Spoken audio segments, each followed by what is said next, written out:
It's time to get up and get your day started. Morant. It's Sports 56 Mornings with Greg Gaston and Eli Savoy on Sports 56 and 98.5 FM. Now, here are your hosts, Greg and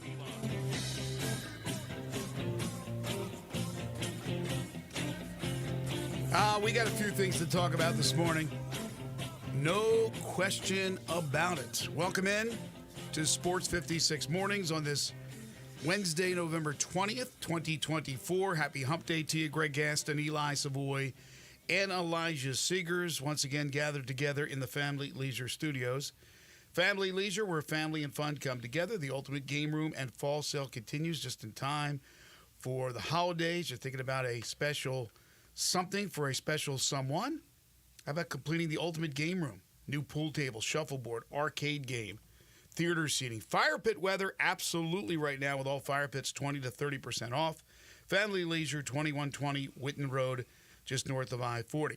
Yeah, it's fire pit weather now, 51 degrees, as that weather has plummeted. The temperature has plummeted from yesterday, 13 degrees colder than it was yesterday. The high only getting to 60 today. But it's sunshine, so I don't mind. I think 60 and sunshine is absolutely perfect.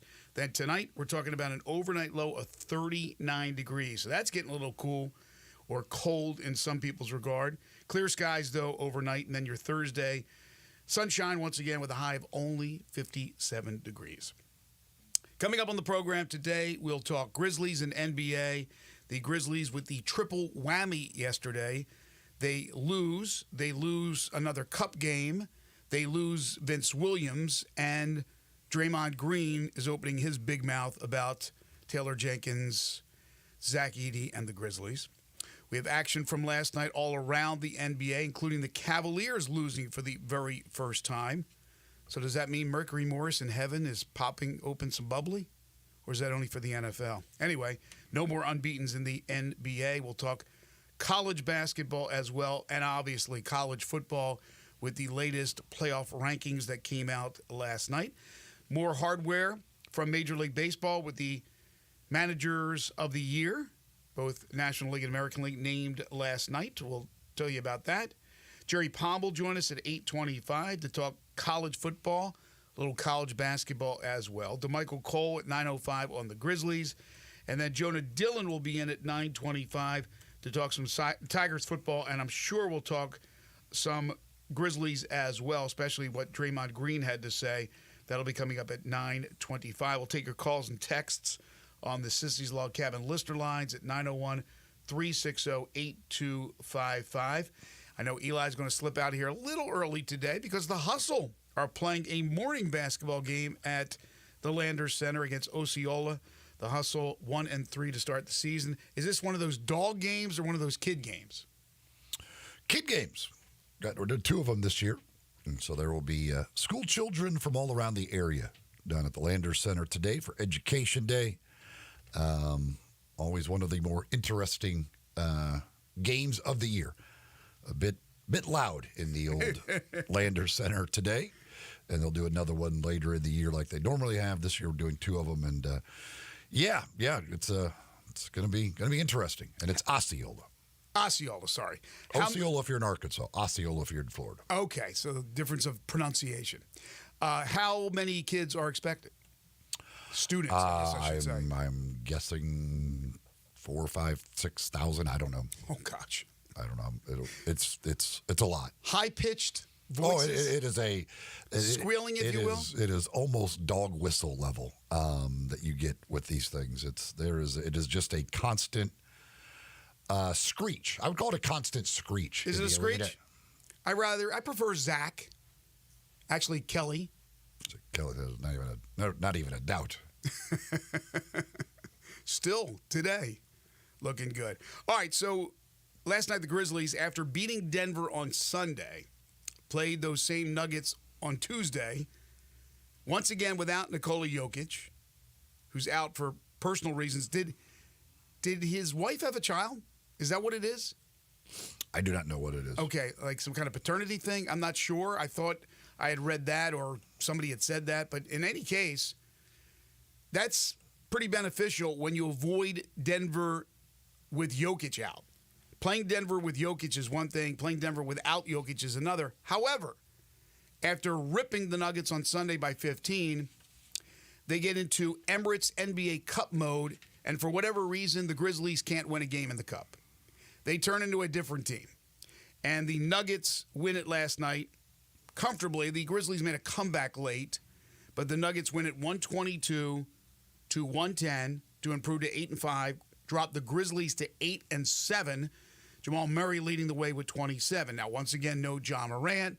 Once again, Marcus Smart with this illness is out. And then in the game, lo and behold, yet another injury for the Grizzlies. The guy who just came back, Vince Williams Jr., goes down with an ankle injury.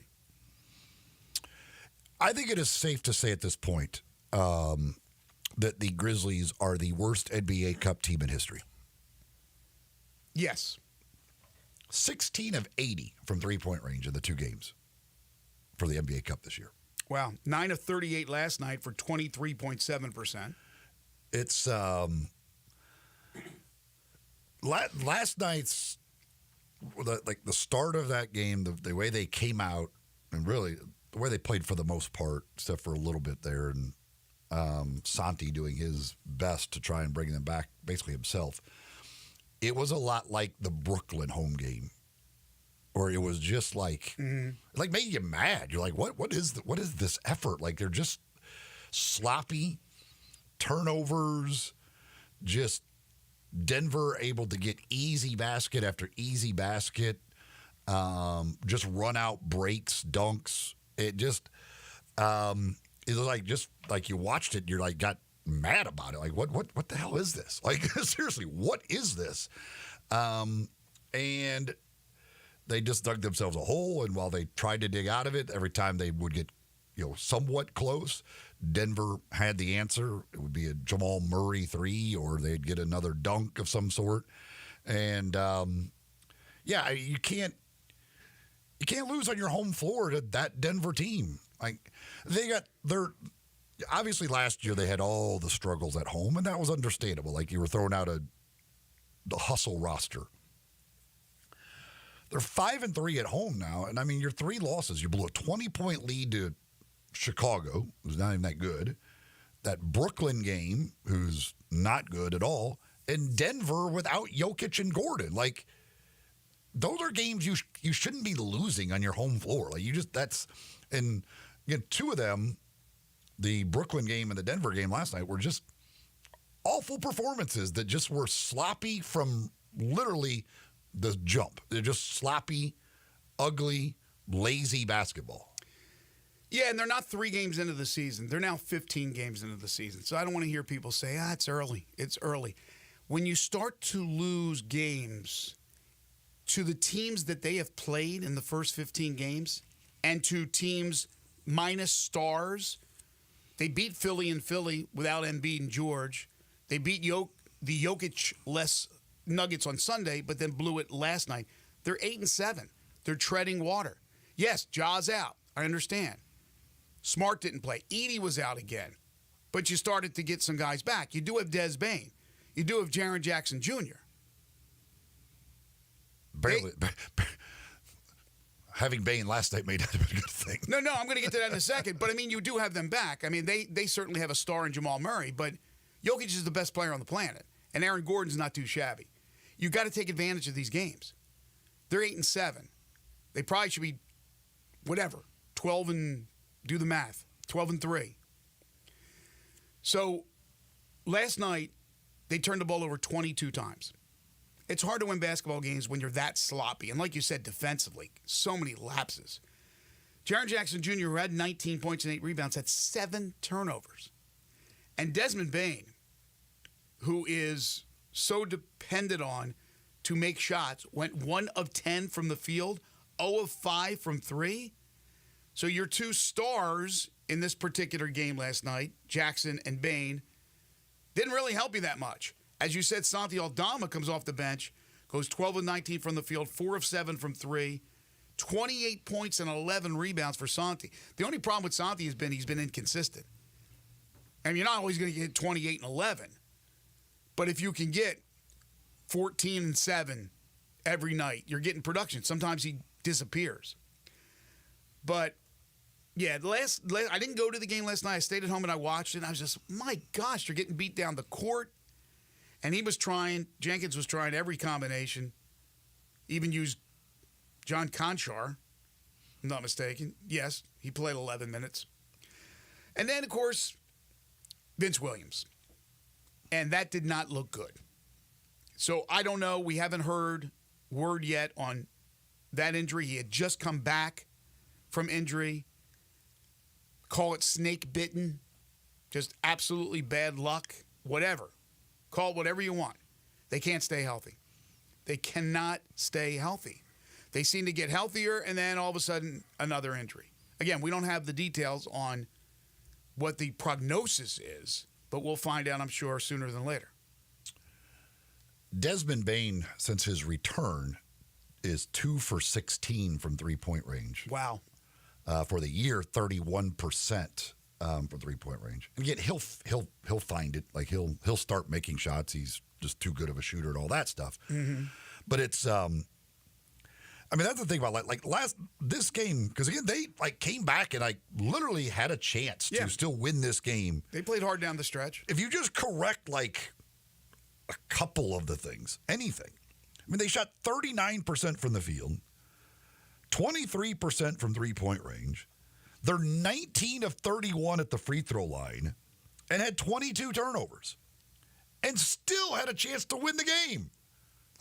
Just make a few more shots, make a three here or there, make your free throws, turn it over a few less times, and you could still win this game despite really being pathetic most of the night. It just that was what the frustrating.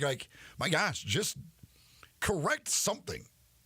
Quit being just terrible on the offensive end in every aspect of it, and you will win this game. And they just could not do that other than Santi. Yeah, it's another thing. You're right. Free throws, 19 of 31, 61.3%.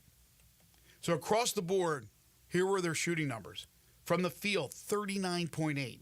From three, as I mentioned, 23.7. From the free throw line, 61.3. That's pathetic. They are now, for the season, they are 26th in the league in three-point percentage. Down at the bottom of those rankings is where they have resided for many years. They are 24th in free throw percentage for the season. And I mean, they just, you got to shoot better than that. And again, like last night, I mean, if Luke Kennard and Desmond Bane are going to go a combined 1 for 9 from three-point range, that's this team. They have to have those guys making threes. Those are the two guys that you absolutely have to be able to count on to make threes on this roster. Right now, you can't count on them being on the court, for goodness sakes. I mean, the mystery illness now for Smart after he came back. But, yeah, those guys have to shoot threes because there's not a lot of other guys who can. I mean, Edey's actually shot the three well. But you can't depend on him, and now he's out with an ankle injury. And they elected to go with Edey in the draft, and I think that was the right move. They went big. I still think they should have moved up to get Klingon, but I'm fine. Edey's been good. He's had 2 or 3 ankle injuries already. The guy was never hurt at Purdue. Never. Cam Spencer was never hurt at Connecticut. Never. But anyway, I don't know. It's an epidemic of some sorts. Or FedEx Forum was built on an ancient burial ground. I don't know what's going on with these injuries. But shooting has always been an issue for them and continues to be an issue for them. And so tonight they play Philly. I don't know what's going on. I don't know if Embiid's playing. I know that Tyrese Maxey is calling out Embiid. Yesterday, he called him out for being late for everything, hurting the team culture. The Sixers right now are 2-11. So, again, you look at the schedule. Sixers tonight. You go to the Bulls on Saturday. Yes, the Bulls beat you here. They're not great. Then you got the Trailblazers. Then you got the Pistons, who are improved. Then they got the Pelicans, who are worse than you guys as far as injuries are concerned. I mean, it seems like the first 20 games of the year, they're not playing anybody good. And it's got to get tough because I know there's good teams out there.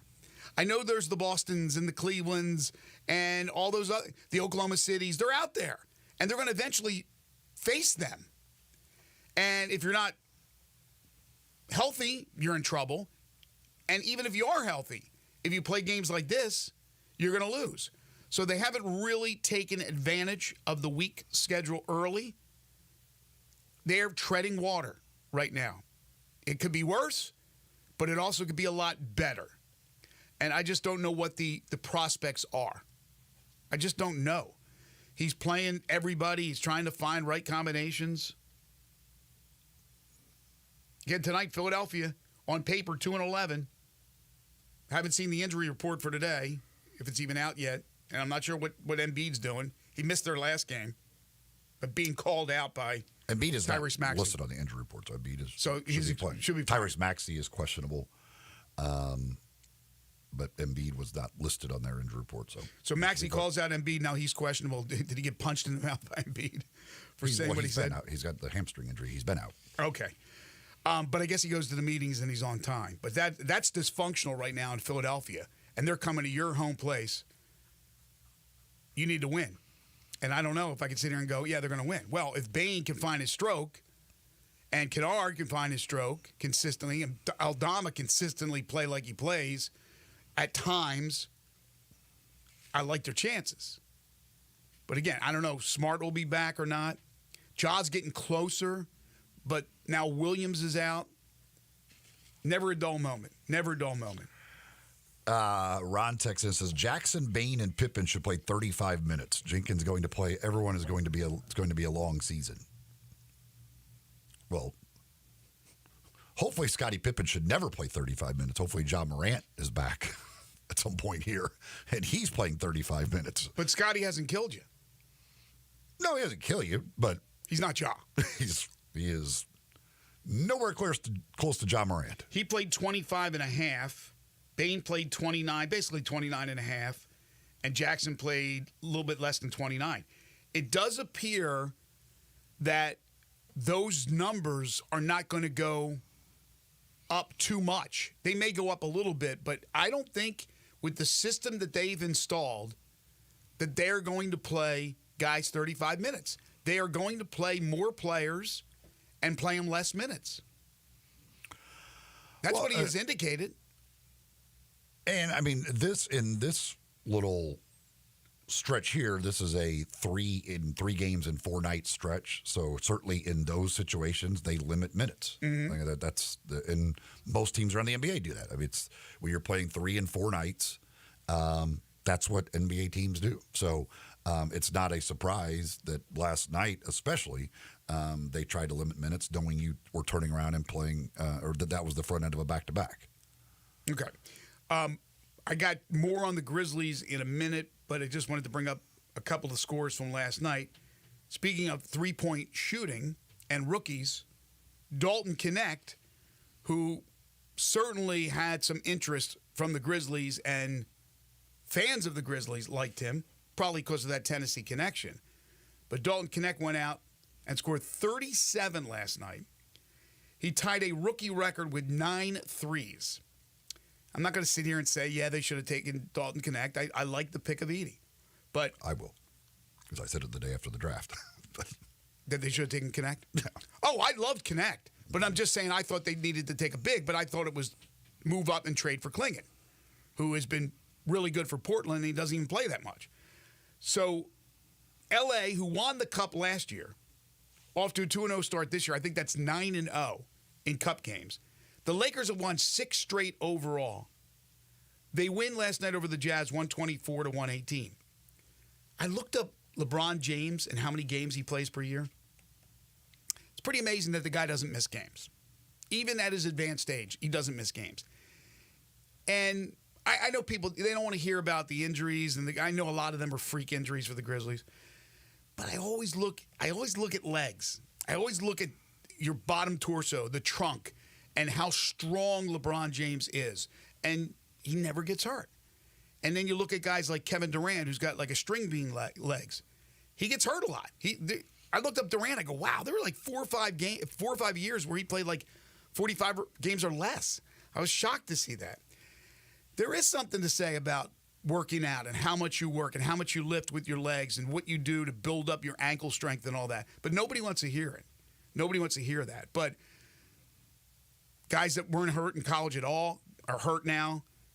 Guys that are old and you would think decrepit are far from it. LeBron's still at the top of his game. And the Lakers are sitting here cruising as everybody else counted them out before the season started. They're looking good. Dalton Knecht, going back to the Grizzlies game where he was horrible, the one game?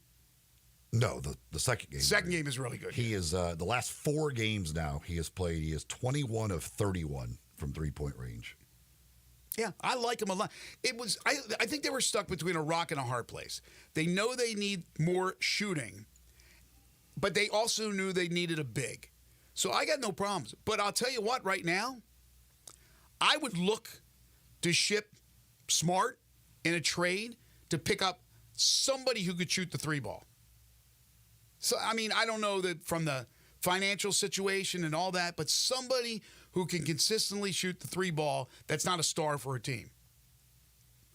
That's what I would look, because I'm looking into the crystal ball, and I don't like what I see. I mean, everybody just thought, okay, well, the Grizzlies are back to normal, and they're a top 4 team. Well, they could be a top 4 team.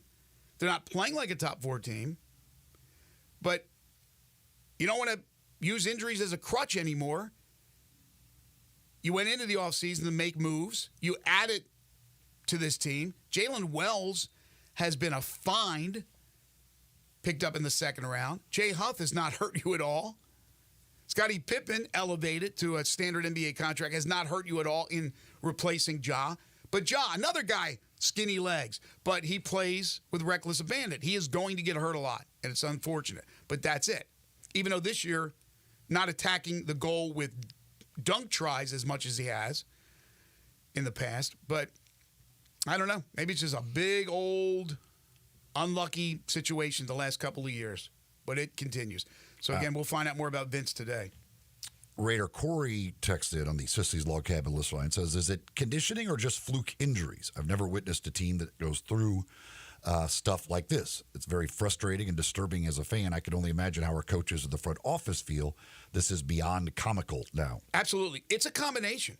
There have been a number of fluke injuries. There's no question about it. A guy rolling his ankle, like we've seen, like that's just happens. Like you step on a guy's foot, like those things happen in basketball. Yeah, but there's a rash of them, and it's not always stepping on somebody's foot.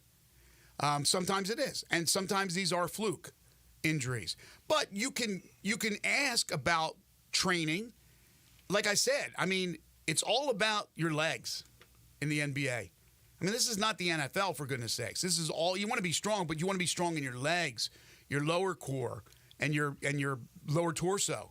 You have to be. You're jumping around all the time. I'm shocked. I've said this before many times on the show. I'm surprised there's not more ankle injuries. You go up, you're a contortionist to some degree. You come down awkwardly. But I've never seen anything like it. Guys that were not hurt in college, they come to the Grizzlies and they get hurt. They changed from, I mean, Campbell still does things over there, but now, was it Ortho South? They do things. As far as the training facility, I don't know the trainers. I don't know how hard they work out these guys. Do they work them out too hard? Do they work them out not enough? I don't know. But, I mean, people to get mad, especially media members to get mad because that's brought up, I think is crazy. It's at least something that could be brought up. There's probably nothing to it, but it can at least be brought up or questioned.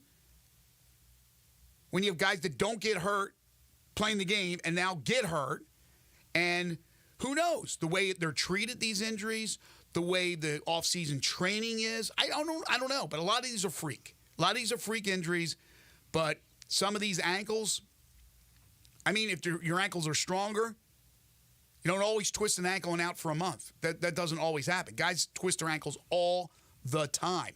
Now, they're also cautious.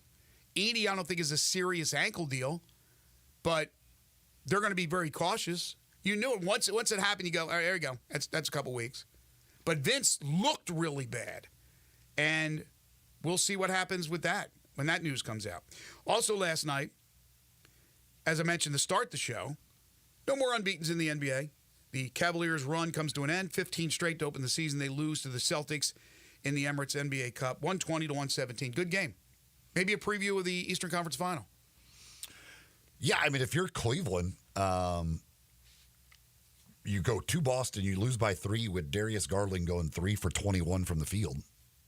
And Boston made 22 threes, so you can't, like, they shot over 50%, made 22 threes. One of your best players has just a god-awful night, and on the road you only lose by 3. Mm-hmm. I think if you're Cleveland, you're like, okay, like, that's like, that proves we are just fine with Boston. Yeah. Obviously, they got beat badly by Boston in the playoffs last year, but I think from their perspective, they go, yeah, we're fine with that. That shows us we're okay. We don't expect Darius Garland to go 3 for 21 very often. Not at all. Hey, everybody, it's the Thankful Month. That means it's Thanksgiving coming up 1 week from tomorrow. And at All-Star Chevrolet, they are thankful for you. It's All-Star Chevrolet in Olive Branch, where they have red tag sales everywhere on new 24s still in stock, and now they're rolling in the 25s. Gotta love the all-new affordable Equinox for 2025. 0% financing and a ton of cash back for you. How about this one? Red tags on Silverados, the new 24s that are still in stock, 1.9% financing plus $3,750 back in cash. New Colorado trucks financing down to 1.9. No payment until February because your good credit deserves it. If you're in law enforcement, a first responder, you work in the healthcare business, you're in military, you're a teacher or recent graduate, you get an extra $500 bonus. If you're looking for pre-owns, they have all types, from Jeeps and SUVs to Toyotas and Nissans, Suburbans and Tahoes, and a ton of the pre-owned Silverados. If you have any vehicle you want to sell, you bring it to All-Star Chevrolet in Olive Branch, get the most money back for it. Drew and everyone at All-Star Chevrolet in Olive Branch wishes you and your family a very happy Thanksgiving. So together, let's drive. See you in Olive Branch. Check out all the vehicles as well online at allstarautogroup.com. When we come back, we're talking college football playoff rankings. This is Sports 56 Mornings with Greg and Eli on Real Sports Talk, Sports 56 and 98.5 FM. Add a little fun to your lunch break. Join Johnny Radio for Sports 56 Happy Hour from 11 to 1 every weekday on Sports 56 and 98.5 FM.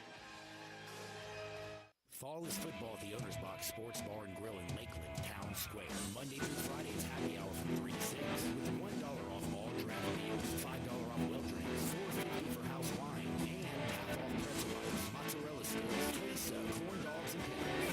Friday night lights from 7 o'clock. Dine in and buy 12 wings and get 5 regular wings for free. Come watch college football and every pro game on the weekends. All at the Owner's Box Sports Bar and Grill in Lakeland, Town Square. Highway 70. Fall is football.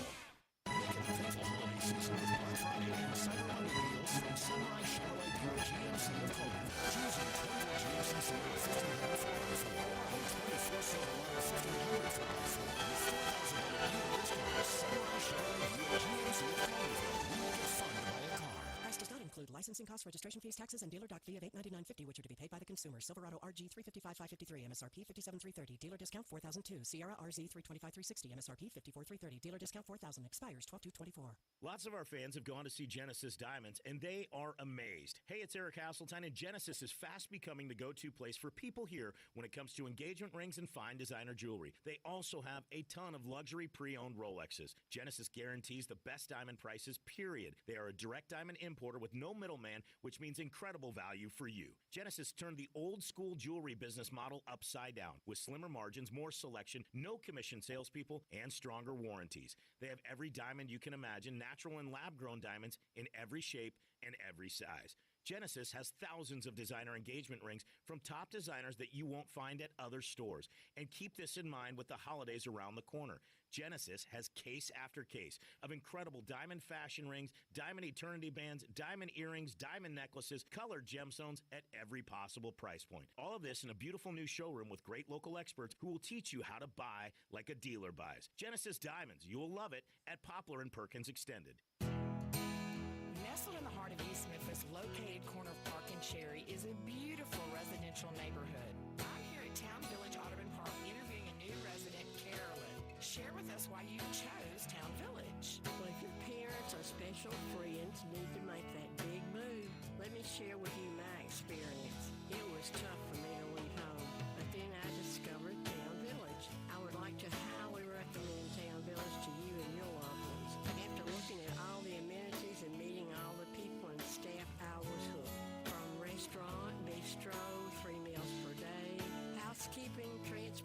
transportation, security, health care, physical therapy, exercise room, and even a heated pool and spa. Come see us and make your new home in Town Village. Visit us and call Daniel at Town Village Audubon Park at 901-374-7342. There's no place like home, Town Village. Ole Miss Rebel Yell is back. The Rebel Yell Hotline Radio Show is back on WHBQ Sports 56 and 98.5 FM. Every Monday night at 6, hear the latest news on your Ole Miss Rebels with Yancey Porter with 24/7 Sports, former Ole Miss defensive tackle Mike Fitzsimmons, Gordon Ford covering SEC Sports Call, and former Ole Miss baseball announcer Gary Darby. From kickoff to free throw to extra innings, your Ole Miss sports on the Rebel Yell Hotline Show right here Monday night at 6 on Sports 56, 560 AM and 98.5 FM. Your Mid-South Sports Station. Sports 56 traffic. It's up through DeSoto County on 55 going northbound up past Hernando as you head on up into South Haven. Still looks good right now out here as far as serious accidents. We've had a couple of mishaps already as it picks up with more volume. Southbound 51 coming down from Millington. It's a little bit crowded. Certain sections of Austin P Highway southbound on that ramp there to I-40. Shop now during the holiday season and save at Weimer's Jewelry, located 7525 Highway 64. I'm Commander Chuck with your on-time traffic.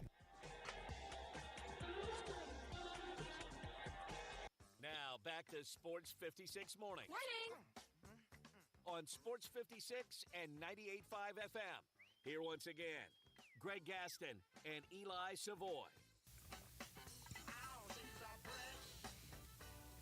Welcome back, everyone. Jerry Palm will join us at 8:25. To Michael Cole on the Grizzlies at 9:05. Then Jonah Dillon at 9:25. Talk some Tiger football.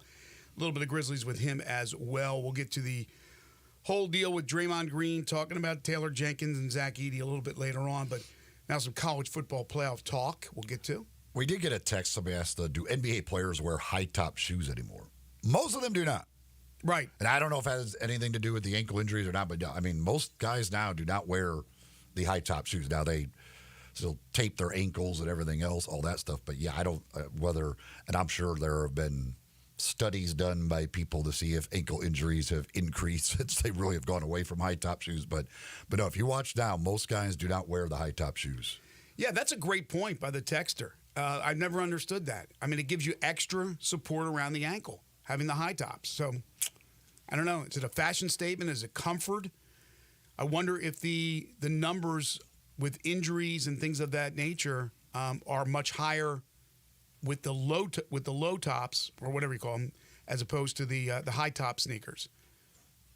I'm curious about that now. I'm sure they've done studies on that, but yeah, I mean, they have every bit of data you could imagine. So I'm sure I'm sure people have looked into this to see if they've probably studied every ankle injury that's happened and whether that was with high top or low top and have they increased all that stuff. I would imagine that data is out there since they know every last thing about every one of these players every second they're on the floor now.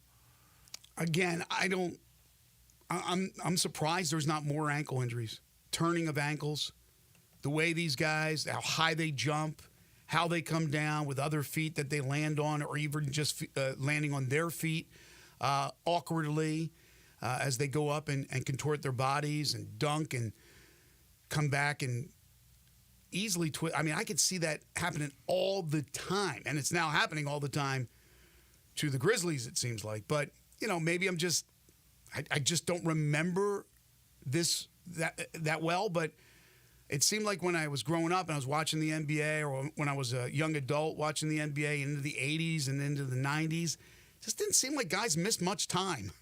I don't know if they played through injuries, played through pain, just didn't get hurt for whatever reason. But you look back at some of those guys and look at their seasons and how many games they've played.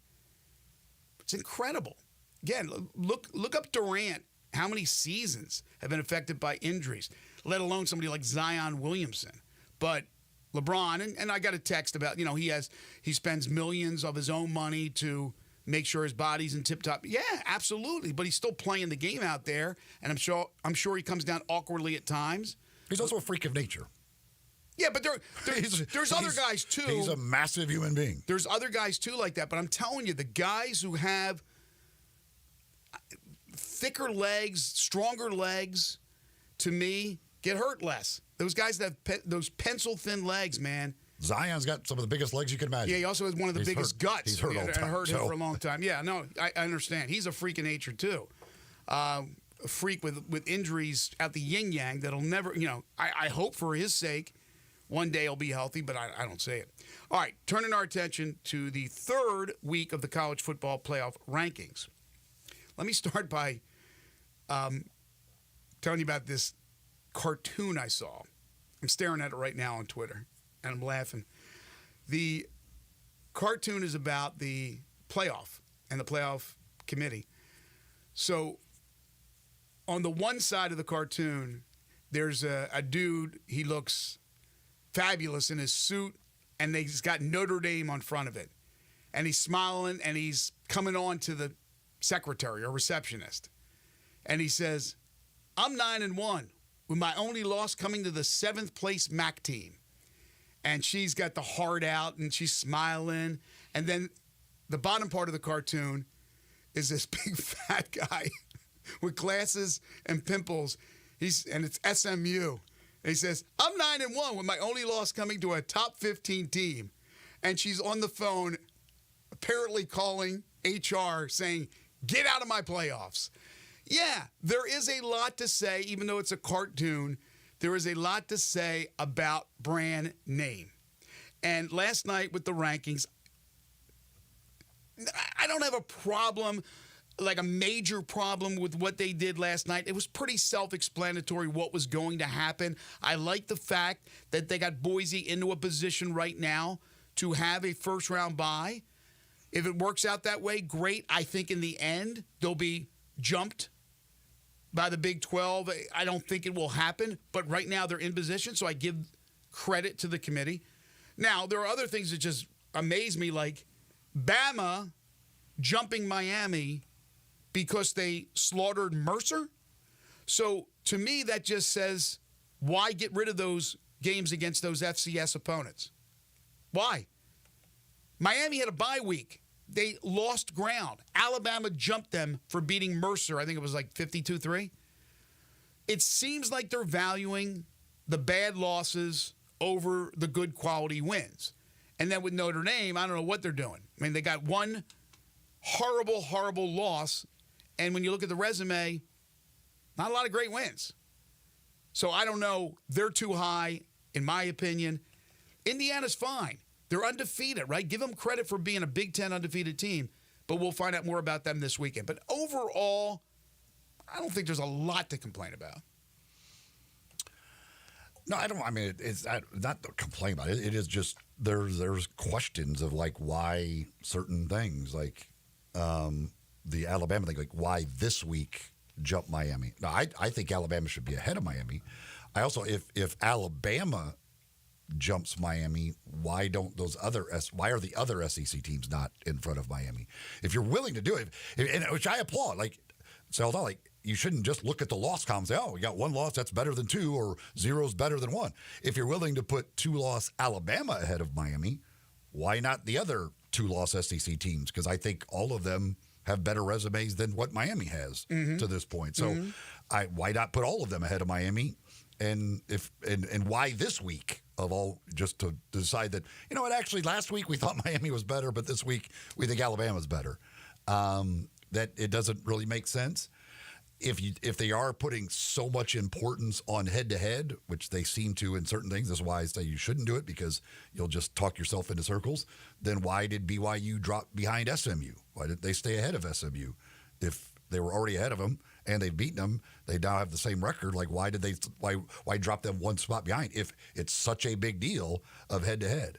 You know, it's like... Well, it's also what have you done for me lately, which I'm not necessarily agreeing with that, but they looked at the fact that BYU loses only for the first time. They only have one loss, but they lose to Kansas. And even though Kansas had a big win the week prior, it's not been a good season for Kansas, so they penalized them for that. But, yeah, some places they look at the head-to-head, and other places they don't. I'm glad they have Ole Miss ahead of Georgia, because Ole Miss should be ahead of Georgia. But you're right about the SEC and that kind of round-robin thing, where this guy beat this guy and then that guy beat that guy, and you could drive yourself crazy. But I thought Ole Miss should be ahead. I would have had no problem BYU being ahead, but I'm telling you that's what they did. They looked at that loss to Kansas and said, Kansas is not good. We're going to drop them behind SMU. But yes, but again, that doesn't make sense if you use head-to-head elsewhere. I know. Like that's the point. Like it's if head-to-head is a big deal, then let it apply everywhere. And right. They don't. So it's just stuff like that. The thing of, and they brought this up last night on the show. Like, why is Penn State ahead of Indiana right now? Because they played Ohio State and lost to them, right? They are valuing good losses over wins. Indiana's not lost to anybody. Like you can, if Indiana loses to Ohio State, then you could say, oh, okay, we can start comparing them. But like right now, what has Penn State done to be ahead of Indiana other than they got to play the good team on their schedule and lose to them already? Whereas Indiana hasn't done any of that. They play them this week. It's like certain things like that, and Ward Manuel said, and it was interesting to hear him say that basically, because he said what carries the day is how the teams are playing, what they see. Like he said, we look at all the numbers and all that stuff, but what he said is what carries the day is how those teams are playing and what we're looking at and seeing. Well, again, should Ole Miss be 9 then? Then why would Indiana not be higher? Right. Like they've dominated. But what shows you that Penn State should be 5 spots ahead of Ole Miss? If we're looking at how they've played, Ole Miss just beat the snot out of Georgia, and we know how they look at Georgia. I mean, everybody looks at Georgia like they do Alabama now, right? Maybe even more so now. So I don't know. I mean, it's a tough job. I understand it's a tough job, but some of this stuff is, you can question a lot. I just don't think there's anything that's just crazy. That's really, really stands out to me as how the hell did they do that? There are little things that I can bring up and have brought up already, but I don't think it's outlandish. Here's what, this is my piece of advice to any future head of the committee.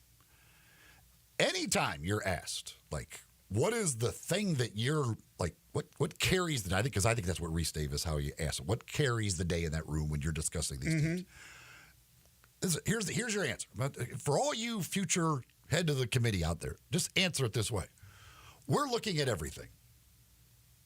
We look at everything with every team, and we try and sort through that and come up with the best pick. No, but he said what carries the day is what we see.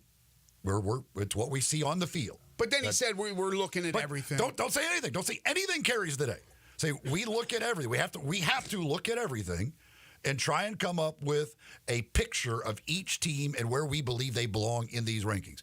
It's hard because you're talking about a lot of different comparisons of teams that don't play each other, play completely different schedules. So we're just trying to paint a picture of each one of these teams and where they belong in the rankings. And then you're done. Here's the thing that bothers me the most. They rank 25 teams every week, right? So there's the 25 that they believe are the best teams in the nation. Then why is there not more importance put on your record or lack thereof against those top 25 teams? Who you play. Now, obviously, if you lose all those games, you're not going to be in the top 25. But if you have played a bunch of those teams and have been successful, then that should merit a little bit more than teams that don't play anybody. Yeah, Indiana is, and then this goes back to what I told you about the Big Ten. If you're not playing any of and Indiana's one of the top 4 right now, but if you're not playing any of the top 4, the rest of that league is horrible this year. Absolutely atrocious. USC's not good. UCLA, good. Nebraska. They're all middle. Illinois is like decent. There's some decent. The middle of the SEC is way stronger. If you say USC's not any good, well, they beat LSU, who beat Ole Miss. Yeah, I mean, all that has to be taken into consideration, but it doesn't seem like they're taking into consideration enough the schedule. Yes, it's hard to compare even teams within one league, like the SEC or the Big Ten, right? Because you're not playing the same teams. But you have to look at, here's who we've ranked in the top 25, and Georgia has played this many teams, and this team has played that many teams. we got to give some credit to Georgia. And Georgia's just barely in this week. And unfortunately, Tennessee is on the outside looking in and is going to need some help to be able to find their way into the playoff. In the meantime, you look at some of these other teams. Who have they played? But that goes for Texas, too. Who has Texas played? Really, to be honest with you. And Indiana's worse. But Indiana, they're going to give credit because they've demolished the teams they've played. So good on them. Well, then, what about Boise? Boise has the narrow loss to Oregon. Okay, they're getting some credit now. They're sitting at number 12. Maybe Boise State should be higher. Boise State's played Washington State. Washington State's in the top 25. Or did they get knocked out this week? Yeah, they got knocked out. But they were going into last week. Indiana has feasted on a bad Big Ten schedule, not having to play Oregon, Penn State, or Ohio State until this upcoming weekend. The proof will be in the pudding. But it is, for Indiana, they got to be feeling a little bit of the pressure that, not only do we have to perform out there, if we don't win and we struggle a bit, we're probably done. They'll drop them like a rock because Indiana is not a brand in football. They will have no problems, in my opinion, dropping them like a rock. What'll be really interesting, though, is if Texas A&M can beat Texas when they play. That'll really throw a wrench into a bunch of stuff. I don't know about other upset losses. I don't see Ole Miss losing to Kentucky or losing to Mississippi State in the Egg Bowl. I don't see Bama losing. They already lost to Kentucky, so. I'm sorry, Florida. I don't see Bama losing to Auburn in the Iron Bowl, even though these are games that are historically, obviously tradition, and you throw out the records when they play. I understand all that crap, but Auburn ain't beating Alabama, and Ole Miss isn't losing to Mississippi State. So, again, Tennessee is going to need something like Texas A&M to spring an upset against Texas. A texter says strength of schedule should account for at least part of their decision. Yeah, no doubt. And it does. I mean, obviously they weigh strength of schedule. Again, I don't how much they're doing it. I don't know. We don't know what exactly the conversations are in that room. But certainly, yeah. I mean, strength of schedule should be a big part of it. Did you like how... And Georgia has there's various strength of schedule rankings out there, but Georgia, by most accounts, is the toughest schedule in the country. And you just look at the schedule and realize it's the toughest schedule in the country. Yeah, they're sitting at number 10. Did you see you watched the show last night? I watched most of it, yeah. Okay. If you watch the beginning of it, the first name that comes out is Illinois, and it didn't take but 2 seconds for one of the panelists, it was Greg McElroy, to make a comment. And he basically laughed and said, there you go, they got another Big Ten team in there. I guess strengthening the schedule for Indiana or teams that play Illinois. So whether that's purposely done or not, I don't know. Did they deserve to be number 25? Maybe. But there's all that maneuvering between 15 and 25, which will strengthen your schedule.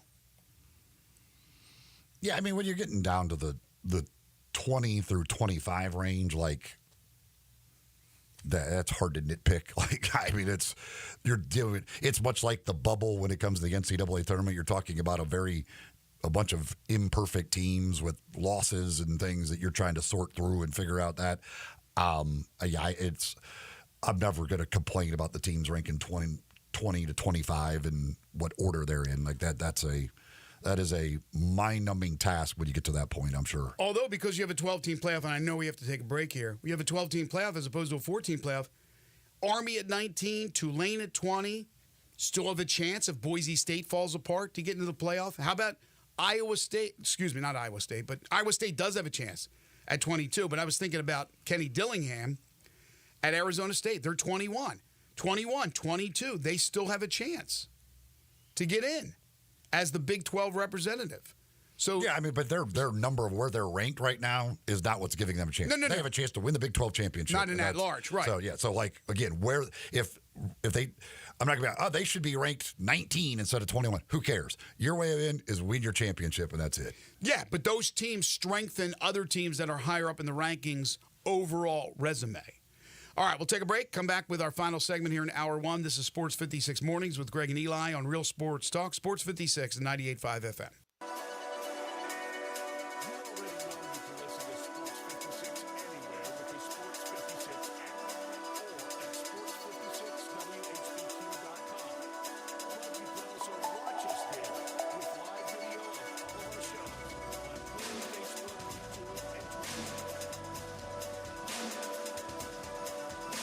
You want it? We got it at Gossett Mitsubishi on the Pike. The year-end sales event is going strong, and now it's your time to buy. Save big on 2024 Mitsubishi Outlander PHEV, $32,250 or $269 a month. 2024 Mitsubishi Mirage, $17,910 or $279 a month.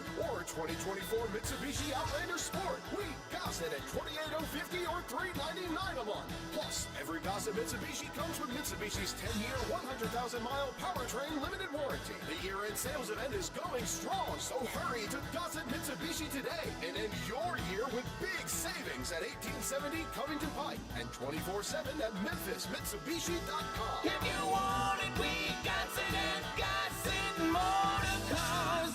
RZO 67244, MSRP 42750, Mirage RHO 15713, MSRP 18410, Outlander RUO 20512, MSRP 29550, includes all rebates and incentives, PF 695, excludes tax file and license with approved credit. See dealer for complete details. Offer valid through end of the month. Dealer stock only.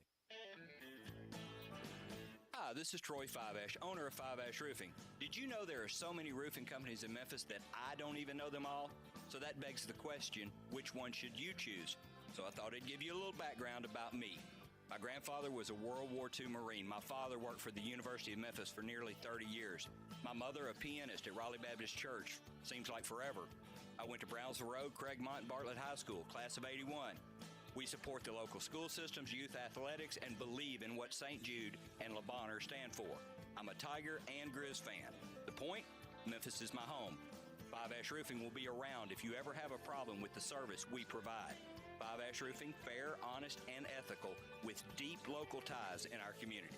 367-0050 or memphisroofer.com. Five-Ash Roofing is what we do. We're here for you. Family Leisure needs your help. Family Leisure has inventory they've got to move because you know what season is coming up. So why wait?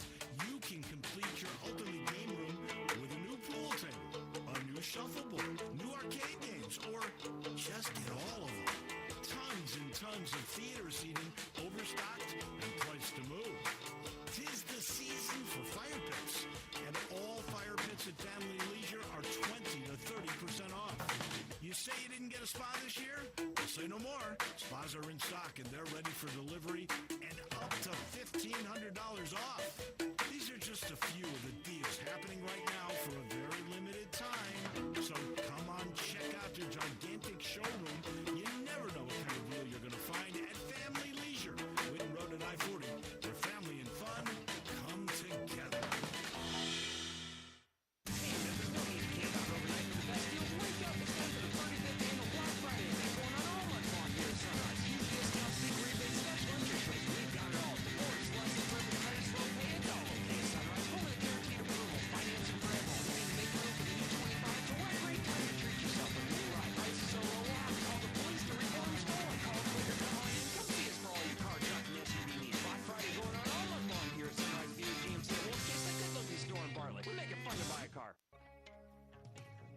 Now back to Sports 56 Mornings. Good morning on Sports 56 and 98.5 FM. Here once again, Greg Gaston and Eli Savoy. Another texter says, isn't there a very accurate strength of schedule ranking? Seems like that might come in. Well, there's a lot of, you could look at various people that have different computer, like they put different things in determining. There is one strength of schedule ranking that the committee uses. I don't know what one that is or where it comes from, but yeah, I mean, you can go and find various strength of schedule rankings that will be slightly different. I mean, most of the teams, it's going to be pretty similar for the most part, but they're going to be different because they use different data points or whatever to determine that strength of schedule so it just depends on which one you're using. But yeah, I think the committee has one strength of schedule ranking that they use, and it's probably the one that is referenced on ESPN when they discuss strength of schedule on the show. I assume that's the strength of schedule one that the committee is using. Yeah, I don't know that for sure. We would all love more transparency from this committee. But here's also the thing on the whole strength of schedule. So right now, and I don't know where Indiana's strength of schedule, exactly what the number is, where they rank right now on strength of schedule. It's bad. We know that. This week, that strength of schedule will get boosted up. I don't know how far, but it'll get boosted up because they're playing Ohio State. Well, if they lose the game, so what? Their strength of schedule got a lot better, but they've still beaten the same crappy teams. They just happen to play a better one and lost to them. Well, it's the same with Penn State. So it's like, I don't know. Having lost to Ohio what State. Does that strength of schedule actually mean? I mean, right, and how important is it? Now our strength of schedule is 82 rather than 106. Well, yeah, but the only reason it got better is you played a good team, but you lost to them. So I don't know. Yes, that's why you've still beaten the same crappy teams. Right. That's why I would love transparency from this committee or any committee. I will say this. I don't believe there is any team here that I could say with certainty for sure that if they played Georgia's schedule wouldn't have at least 2 losses. Right. Okay. I mean, Georgia's schedule, any of these teams would have at least 2 losses for sure. Let me go to Joe on the Sissy's Log Cabin listener lines. Hi, Joe. Hey, guys. The Indiana-Penn State, one thing, they'll say the eye test, which is really just a fancy way of saying power rating. If you're going to do that, Indiana has destroyed common opponents with Penn State, so I don't see how you justify putting Penn State ahead. Mm-hmm. And then the BYU, they have a better strength of record, strength of schedule, and game control than Miami, Boise, and SMU. Now, the only argument I think that is plausible would be to say, well, with SMU, that loss, which if you watch the game, you felt like SMU should have won, but they hadn't had Jennings as the starting quarterback yet. They were still playing around with Stone and Jennings. Then the final point, the rankings for like 20 to the 20th team to the 60th team, maybe the 50th team, is like 5 points difference. So it's very hard to say, they need to come out and say, you know what, we had to rank 21 through 25. But the reality is these teams are about as good as the teams 41 through 48. But instead, they'll use Mizzou, who has absolutely no business by any metric or any eye test being in the top 25. They'll put them at 23 and say, well, that's a good team, and they'll use the bottom of their rankings to justify the top of their rankings. Yep. And that's one thing I've always had an issue with. Thank you, Joe. Right, appreciate it. Yeah, look, they can use anything to make their point, to help make their point. There's also recency bias. There's no question about that, although I'm glad that they got Ole Miss ahead of Georgia and they didn't forget what happened just 2 weekends ago. Connor O'Garo comes on with our show, comes onto the show every other Tuesday, made a good point about Alabama. He said the 2-loss Tide now have 4 wins against current college football playoff top 25 teams, with 1 loss Miami having 0. The selection committee quietly acknowledged that by moving Alabama past idle Miami. But why weren't they there to begin with? Why weren't they ahead of them last week when they had 3 top 25 wins and Miami still had 0? So again, I mean, it takes 4? And again, I believe Alabama should be ahead of Miami. I also believe Ole Miss should be ahead of Miami, and Georgia should be ahead of Miami, and Tennessee should be ahead of Miami. I believe all of those SEC teams should be ahead of Miami, and they should have been there last week. But there's also on the other hand, looking at total losses when you play, especially in a power conference. Miami's in the ACC. They have 1 loss. Indiana's in the Big Ten. They have 0 losses. These SEC teams we've been talking about all have 2 losses, but play a formidable schedule in conference compared to the ACC and Big Ten conference schedules that are out there for Miami and Indiana. Obviously, some play better schedules, but for the most part, it's pretty weak unless you're playing 2 out of the 4 top teams in the Big Ten or 3 out of the top 4, which nobody's playing. So, yeah, I can understand that debate there, but I still tend to look at, well, they got 4 top 25 wins. They have 0. that has to mean something. The thing, too, with the SMU-BYU deal, and Joe made some points about SMU and at that time or whatever, you could make there, but it was at SMU. Like that, like if I'm going to take head-to-head into consideration heavily, it's going to be if the road team wins the game. Mm-hmm. And BYU won at SMU, and yet they dropped them behind SMU, where in other areas they take head-to-head into account. And it's like what they went to their place and beat them. Like you can't be more. I don't know what else you can ask them to do at that point. They went.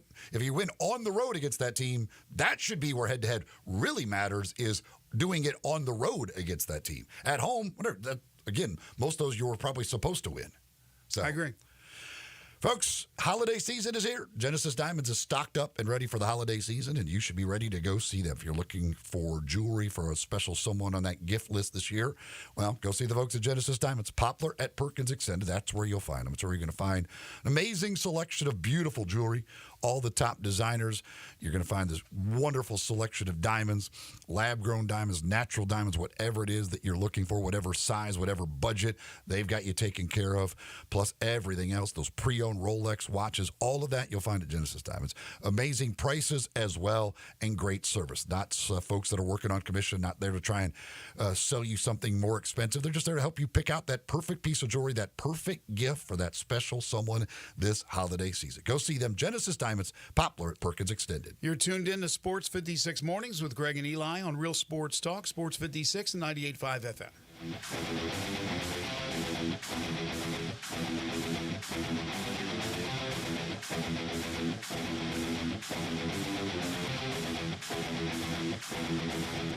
You know, sometimes I wish I had a gun. Well, I'm armed, but before I bought one, I still went to Top Gun Academy to learn to protect myself without a gun. How is that possible? Top Gun's personal protection training. It's perfect if you want to protect yourself without firearms. I don't know. And it's perfect if you feel the need to carry a gun for self-defense, because the last thing you really want to do is shoot. That is scary. Not at Top Gun. It's very comfortable, and you learn to load, handle, and shoot a handgun safely. Protect yourself. Go to Top Gun Academy. They're at 2770 Winton Road. Bobby J's ready to start the season of tradition and gossip Kia on Covington Pike, and that means it's the right time to let Bobby J put you in a new Kia today. 2025 Kia K4 LXS at $199 a month, less than $7 a day for a new ride. And 2024 K5 $269 a month, both $34.99 due at signing. All 24-month lease plus spacious 8-seater SUV, high towing capacity, and all-terrain tires in 2025.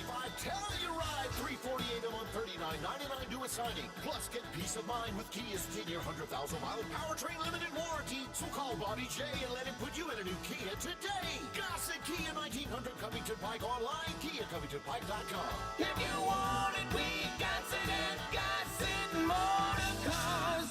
$650 acquisition fee, K4 LXS, SEO 29100, MSRP 24230, Telluride RG 529 196, MSRP 41730, K5 S53 23133, MSRP 28330. Must finance through Kia. Excludes tax title and license with approved credit. Dealer stock only. See dealer for complete details. Valid through 12/2/24. We're in the break room at a traditional jewelry store here. Hey, Mark, I know it's our job here to try and sell every piece of jewelry, but don't sell this ring. I'm going to try to use my employee discount to buy it for my wife. Okay, but you know you can get a better deal at Genesis Diamonds. Genesis Diamonds? Are you crazy? They're not like the boss here. All I'm saying is I got a pair of diamond set earrings there for my wife and paid a lot less than what we charge here, even after my employee discount. Wow. You never know who you'll see shopping at Genesis Diamonds. With no middleman pricing on the best selection of diamond rings, earrings, pendants, bands, and bracelets, it's a no-brainer. I admire your dedication to our jewelry store and not going to Genesis. I know the boss really appreciates your loyalty. It's just the right thing to do, man. And it's nice your wife won't mind getting a smaller diamond. On second thought, can you cover me while I take a break?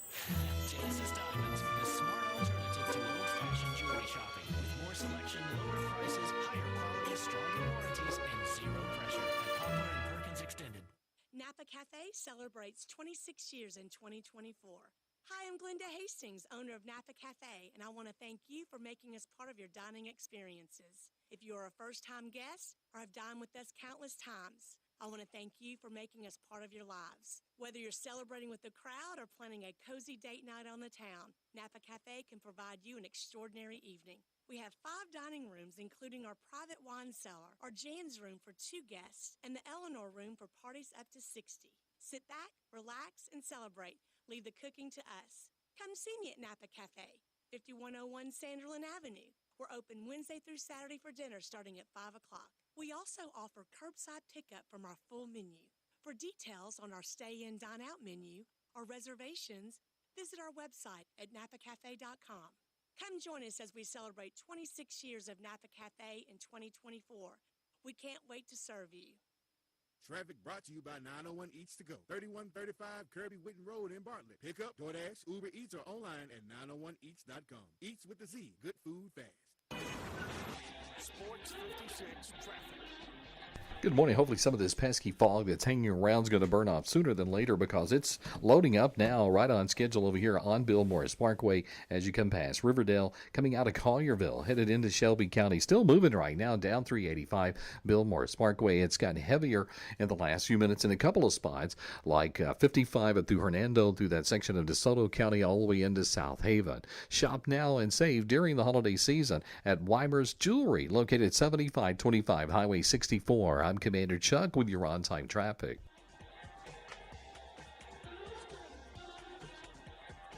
Sports 56, WHBQ Memphis, and W253DF Memphis, with Dave Woloshin, weekday mornings from 10 to 11. Now back to Sports 56 mornings on Sports 56 and 98.5 FM. This hour is brought to you by James Gaddis Jewelers. Genuine diamonds, baby. Here once again, Greg Gaston and Eli Savoy.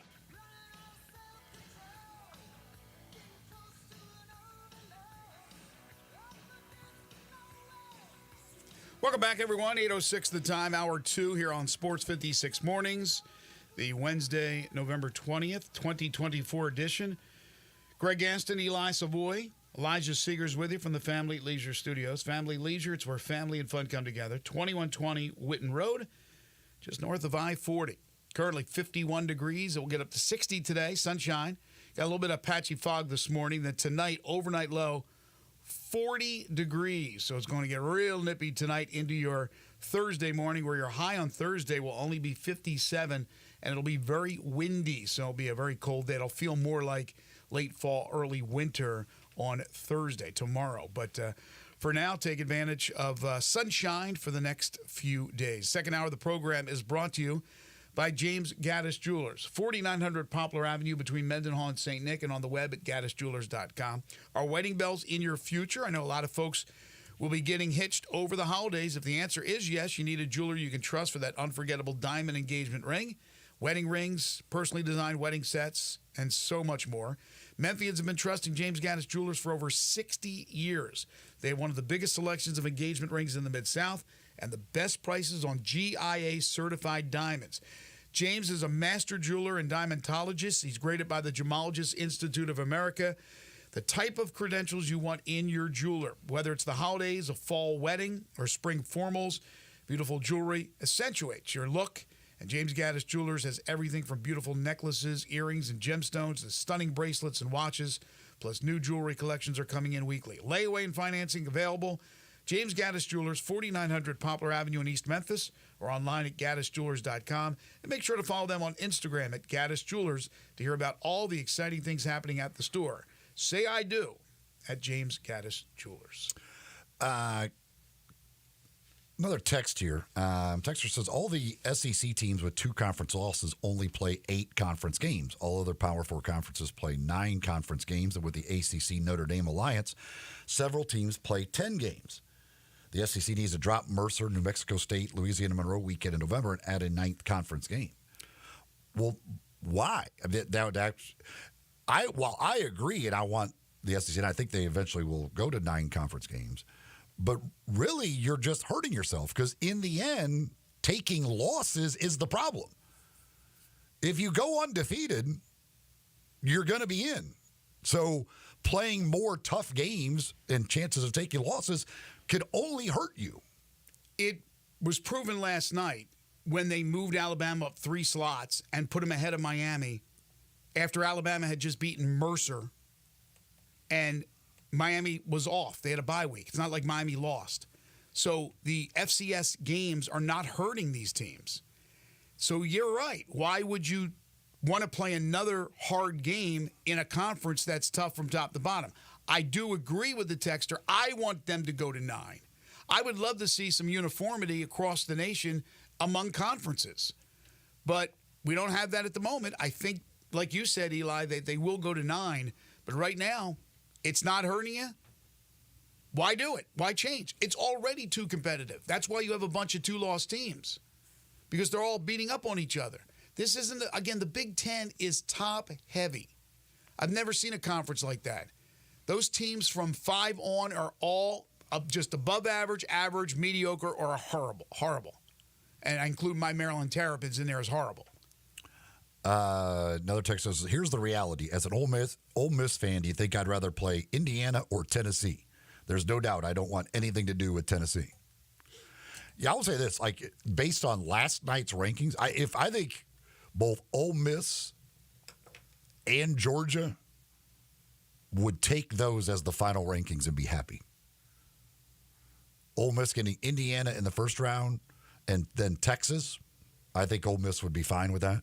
And Georgia getting Penn State, then Miami, I think Georgia would be delighted with that.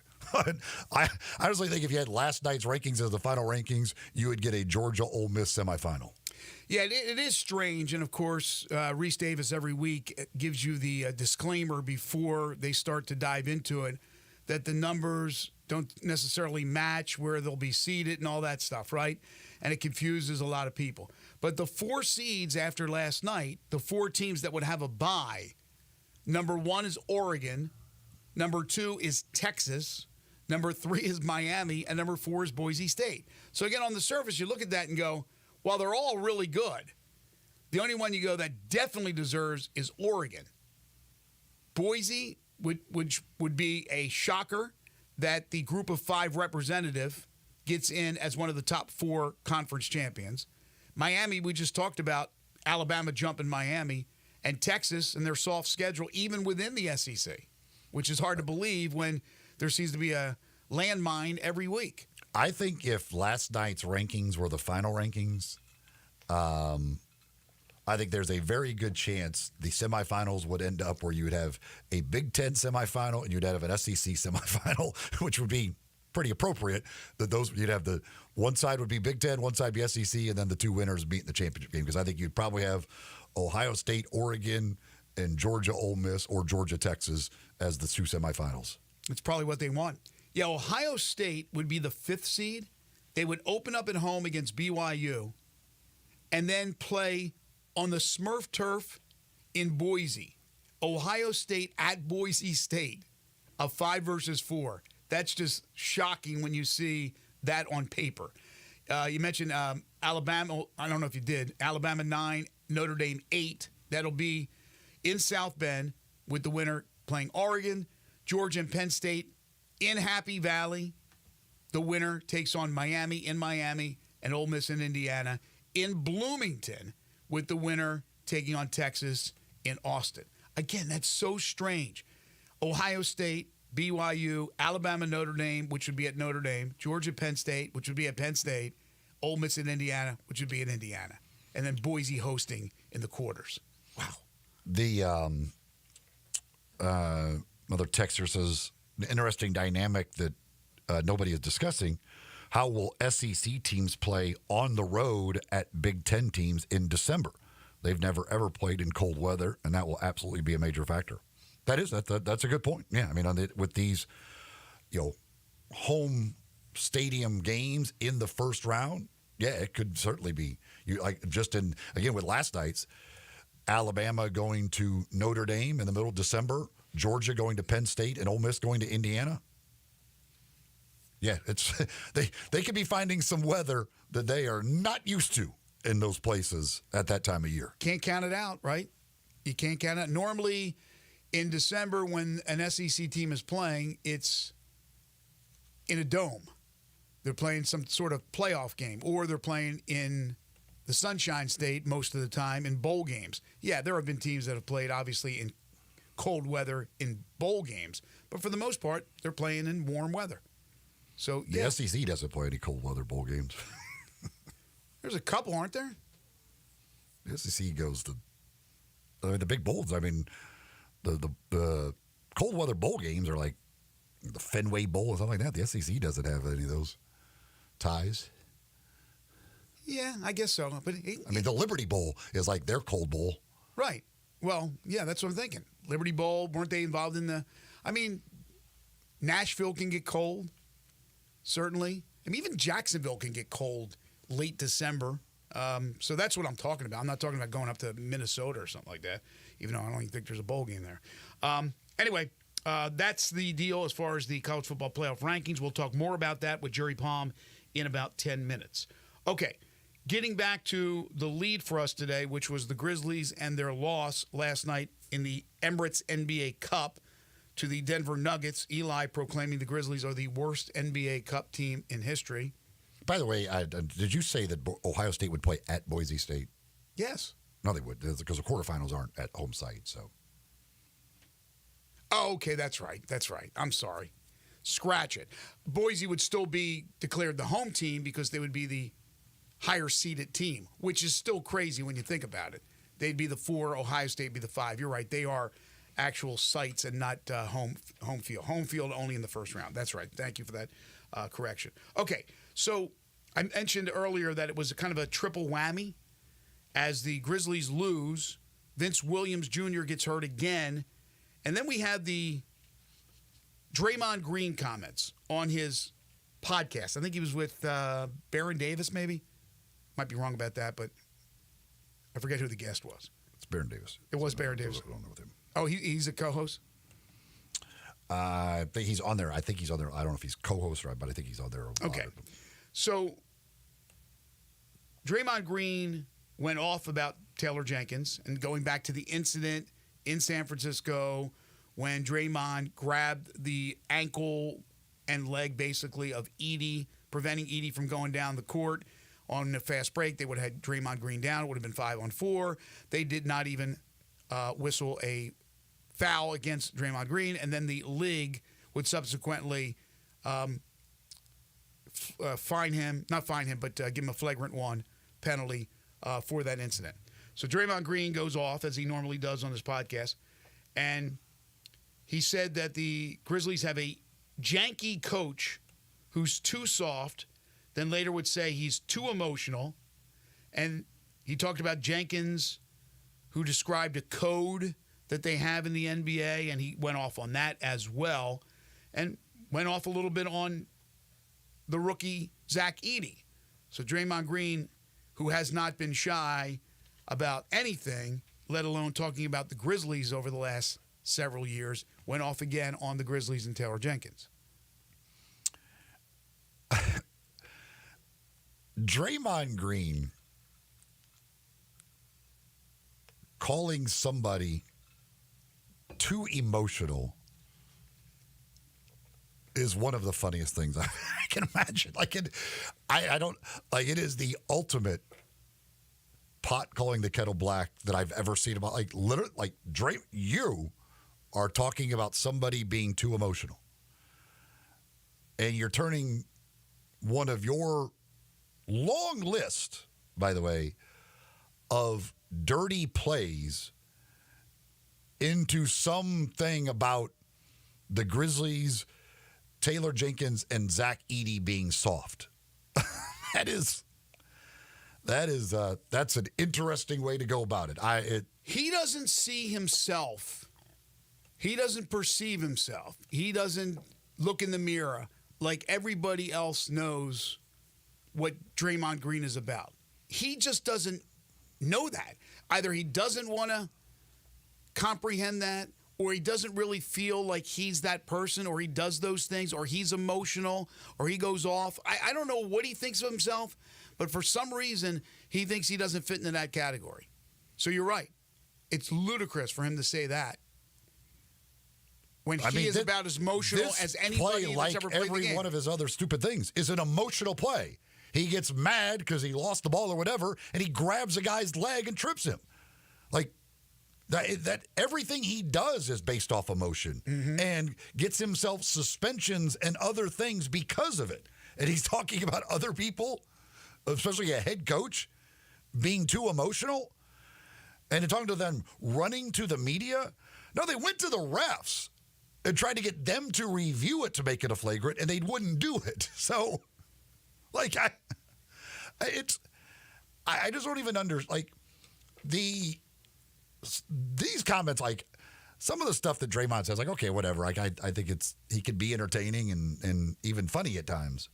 Like, this doesn't make sense. Like, these comments make no sense whatsoever. Well, he does things certainly over the years that have been, to the detriment of the organization. But I mean, obviously, he's been an extremely important part of their championship. So you accept him for what he is and who he is, but he doesn't understand who he is. He doesn't realize who he is, and he just doesn't care. He is the biggest hypocrite there is when he says something like that. He cost, in all likelihood, cost the Warriors a championship because of his emotions when he got suspended for the game against Cleveland. And Taylor Jenkins is too emotional? I mean, what did he think he didn't do on that play? Did he not think he grabbed his ankle and leg and trip him? Does he not think so? Or does he think that there's nothing wrong with that? No, according to him, they're big men, so I guess whatever happens. I don't know. Is that part of the code, too? Taylor broke the code by talking about it? Steve Kerr was the one that brought up the damn code during the playoff series. Kerr is another one. So, it's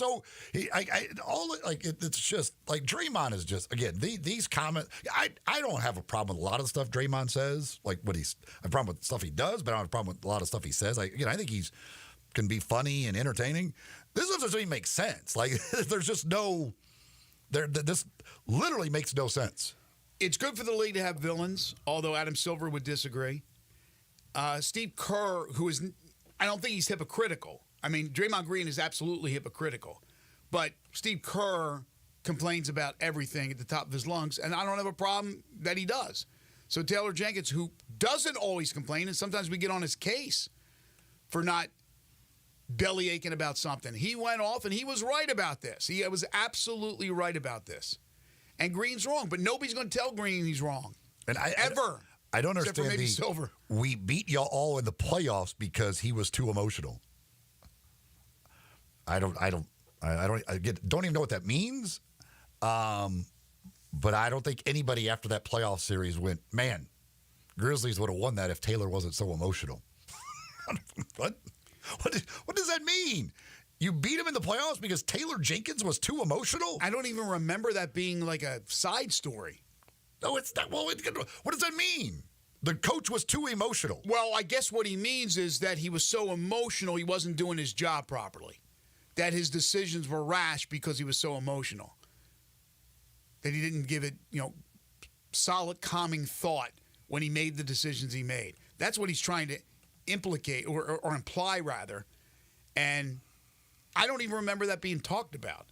That, the Grizzlies lost because Taylor... There would never be a thing that would be discussed. Yeah. Nobody's ever thought coach is too emotional. They're losing because the coach is too emotional. I want my coach to be emotional. He's not emotional. He's not emotional enough. A bunch of technicals and stuff like that would be the only thing. You're right. If he's costing your team because he keeps getting technicals or whatever. But nobody in the history of basketball has been. They lost the series because the coach was too emotional. That dude is going to back his guy. I liked last night. His team was getting beat up and down the court, and he was not happy. But he was letting that one official. He was giving him an earful. I think last night he was trying to get a technical, and the official actually just sat there and listened to it. Who was that official? He was just listening to him? Courtney Kirkland was the one he went off on. I give Kirkland a lot of credit. He let him have his say. He just listened to what he had to say. And I know what he was talking about, and I think he was absolutely right about it. But I want to see emotion from my coach. I have a problem when I don't see emotion. Folks, Grizzlies back in action tonight. If you're not heading down to the game, I want to go watch the game and enjoy some great food while doing so. Well, Head on over to East Coast Wings and Grill out in Bartlett, just off Highway 64 between Lowe's and Walmart. Of course, all the action always on there with all the games, but even when there's not games on, just want to go enjoy some good food, well, you can go over there and get some great wings. 60 different flavors to choose from with their wings, so there's certainly something for everybody on the menu, and they're all available in 7 different heat indexes as well, so whether you like them extremely spicy or extremely mild, whatever, they've got a heat index for you as well with the wings at East Coast Wings and Grill, plus many other great items on the menu, delicious burgers on that menu, some other great sandwiches, salads, something for everyone on the menu at East Coast Wings and Grill. Again, in Bartlett, just off Highway 64. They do have a special going on that they'll be doing. They do it every year for the holidays. If you buy a $25 gift card, for every $25 gift card you buy for somebody, you'll get a $5 off coupon as well. So you get a little extra $5 bonus for every $25 gift card you buy. So looking for some stocking stuffers, things like that, go check them out.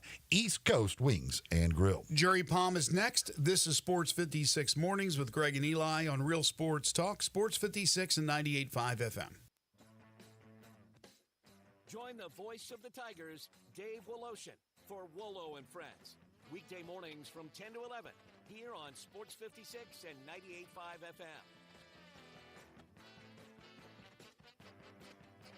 You or someone you know or care about has dealt with a difficult divorce. When facing divorce, you need the attorneys at Rice Law. Nick and Larry Rice lead the firm with 3 generations and 7 decades of experience. Located in Memphis, serving the entire state of Tennessee and North Mississippi. Rice Law is who you need to call. Simple or difficult divorce, they know how to handle it. Call Rice Law at 901-526-6701, or for more information, visit them at aboutdivorce.com. That's aboutdivorce.com. Summer may be over, but yard work, it goes on. Don't worry, Colonial Hardware makes it easy for you. Colonial Hardware has all the lawn and garden tools you need from the best brands in the business. Ferris, Snapper, Husqvarna, Toro, Echo, Shindaiwa, and Billigo. Servicing most brands of lawn equipment, Colonial's master service techs will keep you going year-round. Colonial Hardware, family-owned and operated, and serving you for nearly 50 years. Next to Bass Pro Lincoln at Sycamore View, and online at colonialhardwareinc.com. If you've ever worried about the safety of your home and family, there's no better time to act. Get 60% off a new Simply Safe security system today. Old school alarm systems only kick in once somebody is already inside your home. Simply Safe stops criminals from entering your home with its exclusive Active Guard outdoor protection. To get 60% off any new system with a select professional monitoring plan, go to simplysafecolin.com, C-O-L-I-N. There's no safe like Simply Safe. The Black Friday sales event is on at Gossett Chrysler Dodge Jeep Ram Fiat on the Pike, and we're ready to rock your socks off with Black Friday sales event discounts all month long. Right now, 2024 Jeep Grand Cherokee Unlimited, we Gossett 10,611 off MSRP.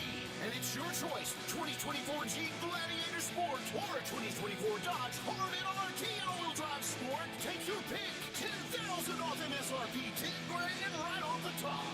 Plus 23 Dodge Charger Scat Pack wide body. We got it 10,641 off. So drive past the rest and come to the best at Gossett Chrysler Jeep Dodge Ram Fiat on the Pike, or shop online anytime at GossettMotorCars.net. If you want it, we got it at Gossett Motorcars. R854-6830, Gladiator RLO16204, Hornet R2AO8452. Includes all rebates and incentives, excludes PF695, excludes tax on the license with approved credit. See dealer for complete details, dealer stock only.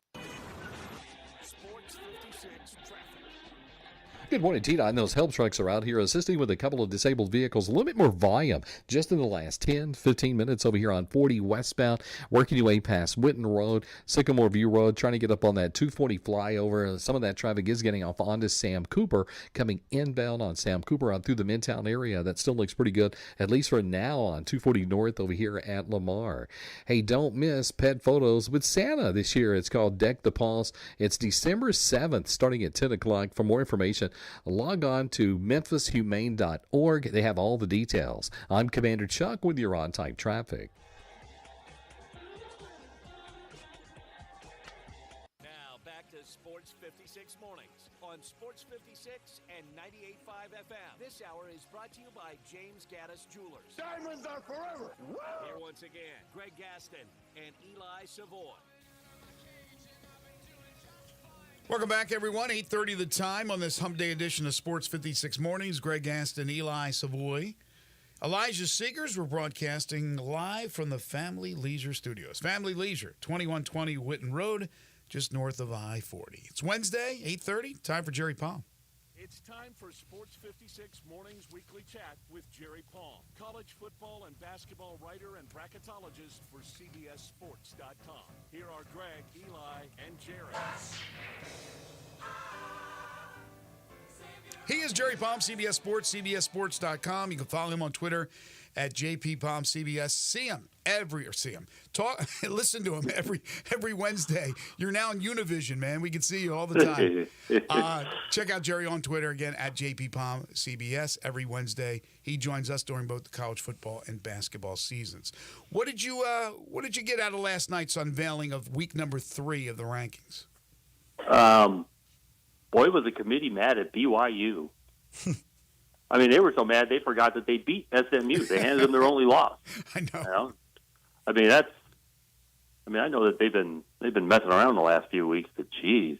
It's not like their schedule's horrible or anything, but it's not just an indictment of BYU, it's the whole league. They're still the highest rated team in the Big 12. So now, you're looking at a bracket that doesn't have Tennessee, Georgia, or Ole Miss, all three of them out, because you have 3 conference champions below them. Boise's the 3rd seed, number 3. SMU is 4 because they're the ACC champ until they start giving out trophies to second-place teams, and then BYU. So those 3 are conference champions. BYU's in the at-large part of the bracket. And, BYU and SMU both get buys as the 3rd and 4th seeds. It's just remarkable. Based on their rankings last night, Georgia and Ole Miss are in. Yeah. Well, okay. So the 5 conference champions, the top 5 conference champions in the rankings last night are Oregon, Texas, Boise State, SMU, and BYU. No, Miami, Boise State. Okay. Like I said, when they start giving out championship trophies to second-place teams, Miami can be a champion, but they're not. No, but based on their rankings last night, Miami is the team. Miami's the highest-ranked team, but if you're going to do a bracket based on today, you have to take today's conference champion. And today's conference champion is SMU. So if you want to do a bracket projection and you want to say Miami's going to win the league, fine, but they're not leading now. So you have to include SMU if you're including conference leaders. So that dumps. I don't see how both Miss and Georgia would be in anyway. I'm confused. If SMU is the conference champion, then Miami would be out. But I mean, no, they'd still be in because they're high enough in the rankings. Well, but that's the. I mean, again, like right now, you can only really put the highest because it's going to be sort itself out. But if you're doing it now, you would just take the highest ranked team in the conference. Well, okay, that's wrong. That's not what a conference champion is. Well, no, but right now there isn't a conference champion because we haven't played the championship games. Yeah, but so we you will. use leaders. You use leaders as champions and not second-place teams. If the ACC gives out the trophy today, they're not giving it to Miami. Well, okay, but if the Mountain West gives out are they going to give to Boise State or Colorado State? Sure, they're both undefeated. Yeah, but so there you could use. They're tied. Play the So championship you games, could use you just go with the rankings to highest break a ranked tie. You could use rankings to break a tie. There's no tie in the ACC. Regardless, even if you have Miami in there, which to me is just unequivocally wrong to have Miami in there, but you're going to have BYU and Boise State, Boise State is 12. BYU's outside of 12. So I guess you could go to Boise State is 10. the 4 seed, BYU's the 12 seed, and then you have all those other teams that are in there. Tennessee is the one out at 11. The top 10 are all in. Yeah, You right. only have 'Cause BYU 10. Yeah, coming the from other behind. top 10 would be in if you're going to do the ACC wrong. The top 10 are in. But even if you did the ACC the other way, Ole Miss would be in. Georgia would be out, but Ole Miss would still be in. Correct. Yes, you're right. I said this in Tennessee. It's Georgia and Tennessee. You're right. Yeah. So I'm completely confused here. So you're going on right now how the standings look in these conferences. Yeah. And not basing on what happened last night with the committee. Well, it's both. The difference is that I don't think a team that is not leading its conference should be considered a conference champion in the concept of putting a bracket together. Okay. SMU, if the season ended today and they couldn't do a playoff, SMU would be the conference champion. There's no question about it. You use the rankings to break ties if you have ties, but you don't have a tie. So do you think they should have put themselves. So do you think they should have had SMU ahead of Miami? Yes. No. I think they should have SMU in the bracket as the champion. Miami could be in there too, but they're an at-large team. They're not the first-place team. Right. No, they're I understand that. team. But they're not going to. I don't think they're going to get two. I think the ACC is only going to get the champion. Okay, but that's not what we're talking about this week. That's a projection. That's an end-of-season projection. Mm-hmm. I have Miami winning the league at the end of the season too. But that's not what this is. If you're going to project based on these rankings, then you need to use this week's standings. This is not an end-of-season ranking either. In your at CBSSports.com, you have Bama, Ohio State, Miami, Boise getting buys. Okay. Yeah, at the end of the year. At the end of the year, yeah. Oregon, Colorado, Texas, Indiana, Penn State, Tennessee, Georgia, Notre Dame. Let me go back to Ole Miss. I know we hit you on this last week. You don't have Ole Miss in your projections. Right. So who do you think they're losing to, or do you think they'll be passed by Tennessee or somebody? Okay, no. What I had was based on what I thought, my projection for the end-of-season rankings. That was done before these came out, right? That's done on Sunday. So this Sunday, assuming these teams don't lose, I'll probably have Ole Miss projected ahead of Georgia. But I didn't have that last week because I didn't think the committee was going to do that. Why? But then Tuesday they did. So now I'll have to adjust for next week. Why did you so you did these after last week's games, right? I did the bowl projections after last week's game. Yeah, but before I got to see the current ranking. Yeah, right. But which is kind of unfortunate timing. But in your ranking, though, why? And you can. It certainly is a thing. But why Tennessee instead of Ole Miss in yours? After Ole Miss had just beaten Georgia and Tennessee had just lost to them. Because I was actually I wrote this when I did my projected rankings for this week. Unsure of how they were going to go about sorting those four teams out when three of them had kind of completed the head-to-head circle. I thought that they would end up going primarily by strength of schedule, and Ole Miss finishes fourth in strength of schedule. Tennessee would be third.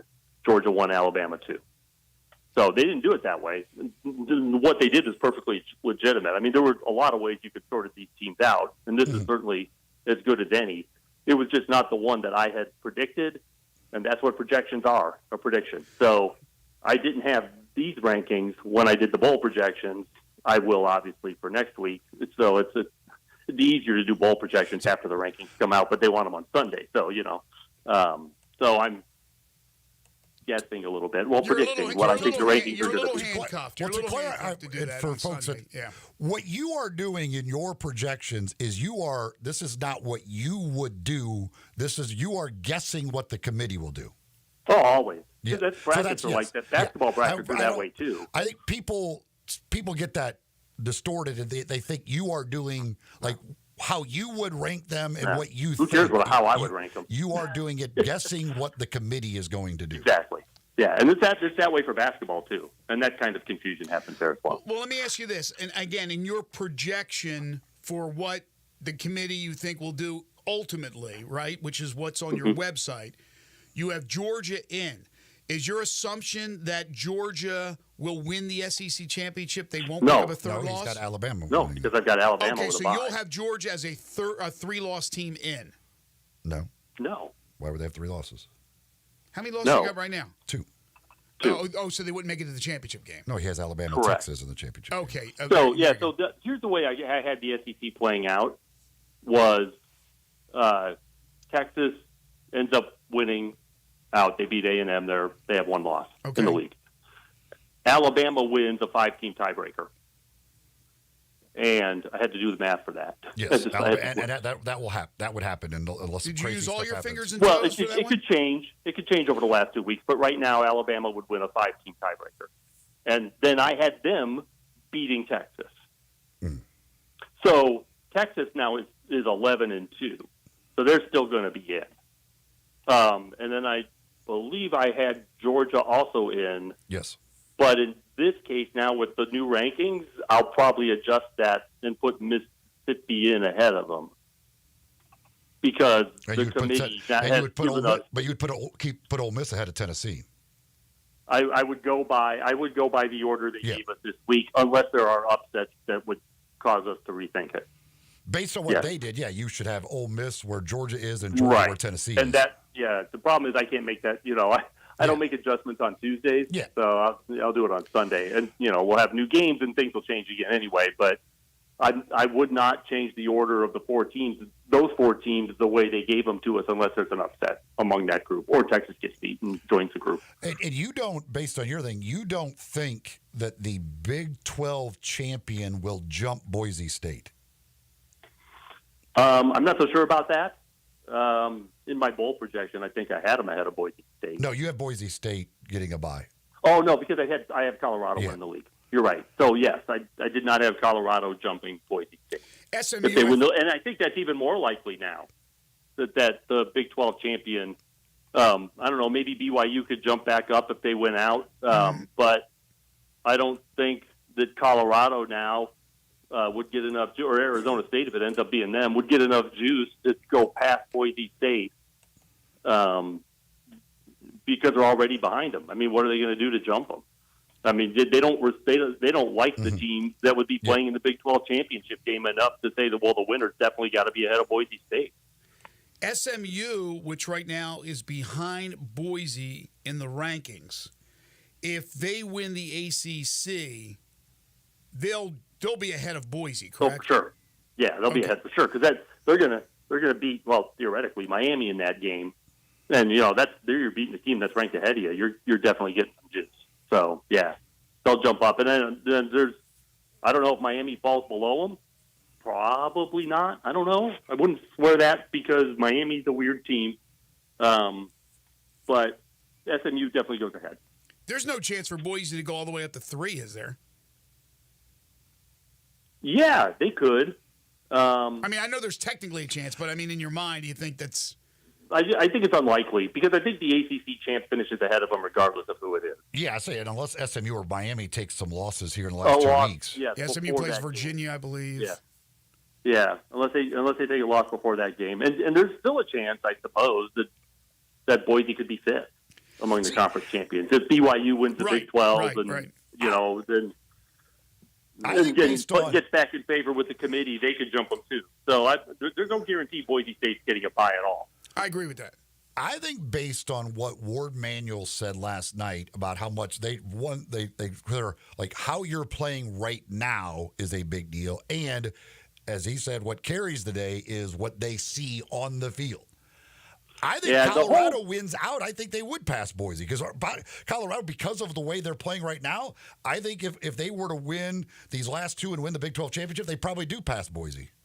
See, I think recency bias used to be verboten even with this committee. Recency bias was not a thing, and now he's saying that it is a thing. It is so a thing. I mean, he makes it quite clear that how you're playing right now matters to them. So I think Colorado would probably jump up there. Well, then in that case, they probably would. Yeah, maybe even Arizona State would. I mean, it doesn't look like. I mean, there's the recency bias. It doesn't look like they're necessarily. And I know he says they take everything into consideration. I'm sure they do. But it doesn't seem like the strength of schedule is that pivotal. I think last night after what we saw. It's not nothing, but yeah. Right. You're right. It's not. Yeah, it's something, but it's not that important. Otherwise, Indiana's definitely lower than they are. The strength of schedule mattered that much. Because it's like the worst for any major conference team in probably ever. Wow. It's like unbelievable. Yeah. Huh? No, and we saw last night Alabama jump Miami. Now, maybe they deserve to be ahead of Miami even last week, but this week they jump them after beating Mercer, which tells me why take away one of those FCS games? Why it doesn't matter. Yeah, it's funny. Yeah, that was kind of what I considered an oddity in the rankings, is that, Alabama beats Mercer and jumps Miami, who just must have had a sloppy week of practice because they were off. So I guess that Mercer win was just they were so close together that Mercer win was enough to just push Alabama over the top. Yeah, I mean, if you look at it, though, they have 4 wins against teams in the top 25, and Miami has 0. But no, I'm not saying I'm not saying there's no case for Alabama to be ahead of Miami. I just don't see why this week is different. That's what we said. That's what we said as well. I believe all 4 of those SEC teams should have been ahead of Miami last week. But it's weird to just jump one of them this week.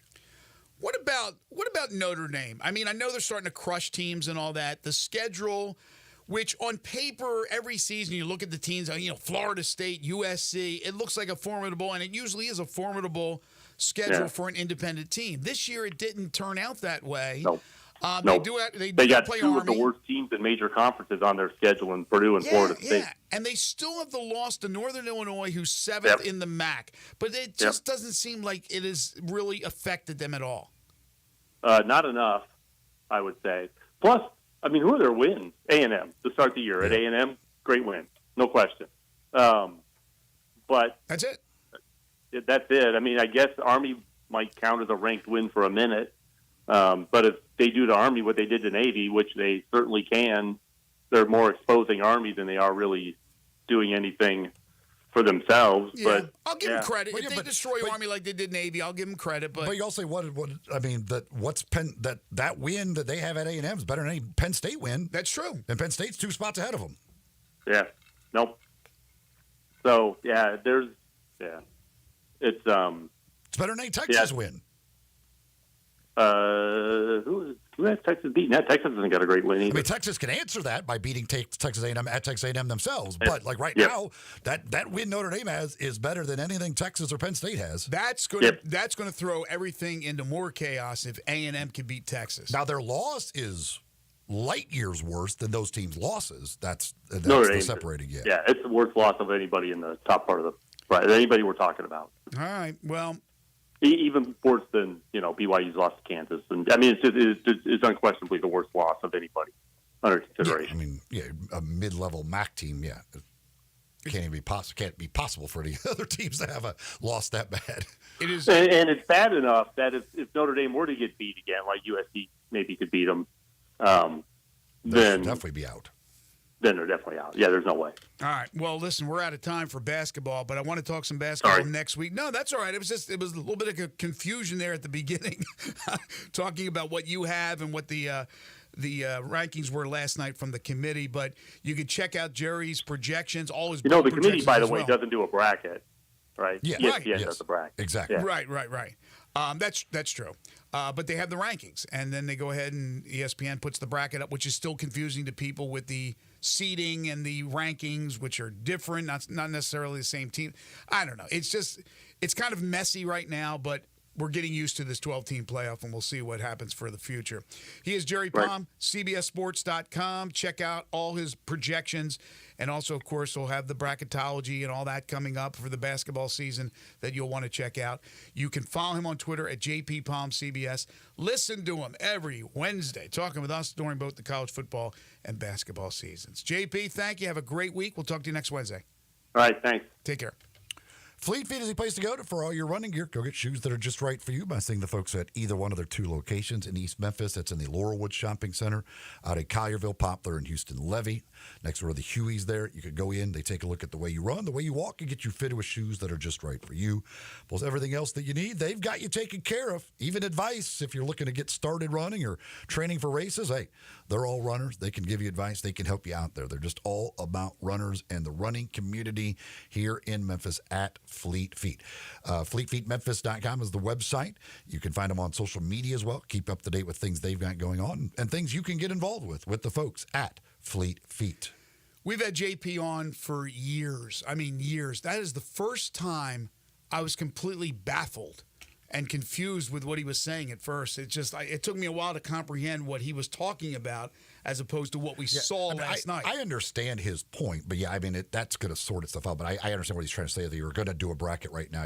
But that doesn't, I mean, it's easier just to take the highest ranked team because that will play itself out. If that team wins the championship, that highest ranked team won't be the highest ranked team anymore out of that conference. So, the point I want to, because I don't think a lot of people understand what Jerry is doing. They think Jerry is doing it, his projections are his opinion and what he would do. He is simply trying to predict what the committee will do. Right. But last night. And he was wrong this week. That's why he missed. But last night, according to the committee, Miami would be the ACC champion, not SMU, and Miami would have a top 4 seed, and he was confusing me when he kept saying SMU.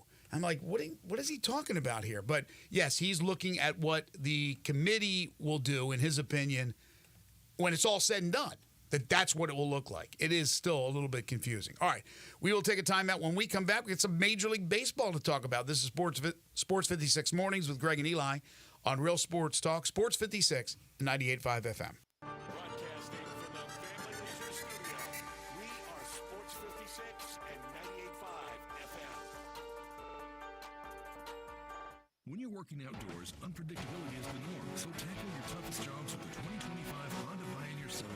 This rugged side-by-side brings power to any party with reliable torque for towing and smooth shifting for the trails. And you can choose between 3 trims, Standard, Deluxe, or the True Timber Force Edition, equipped for ultimate backwoods adventures. See the 2025 Honda Pioneer 700 today at DeSoto Honda, 5656 Newman Road in Old Branch. Your safety leaders may not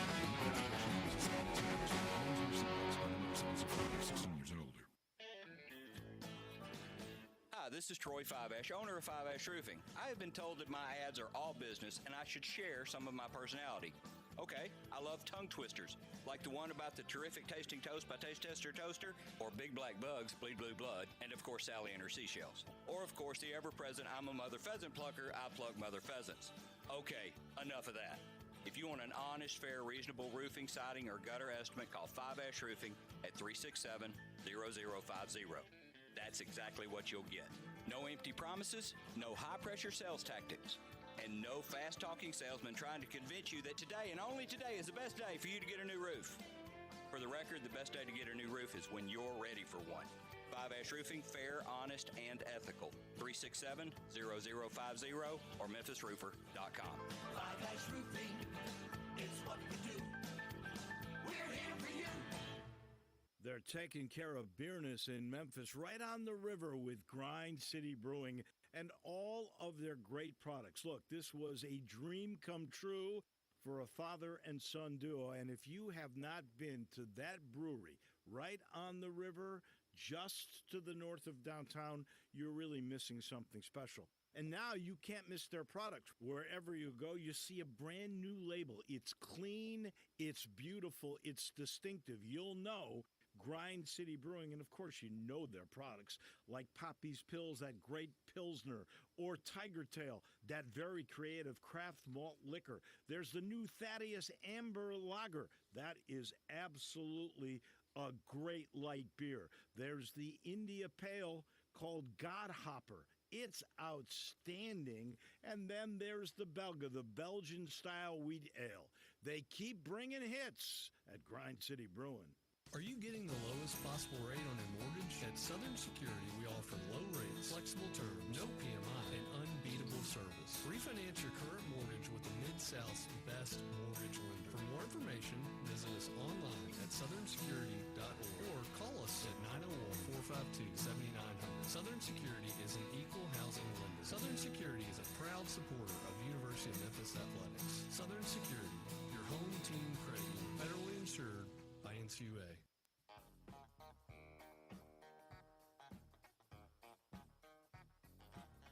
Now back to Sports 56 Mornings on Sports 56 and 98.5 FM. This hour is brought to you by James Gaddis Jewelers. Don't you just love it? Here once again, Greg Gaston and Eli Savoy.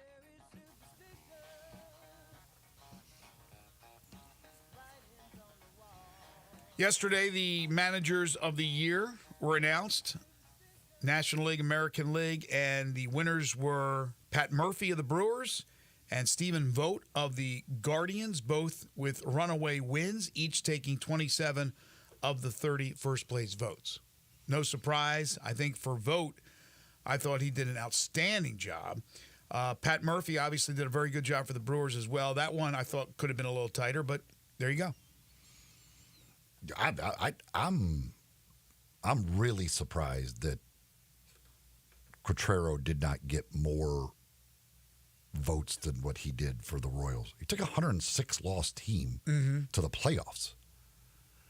I would have voted for Quatraro first. Overvote. I mean, Vogt did a great job. I don't have a problem with it winning.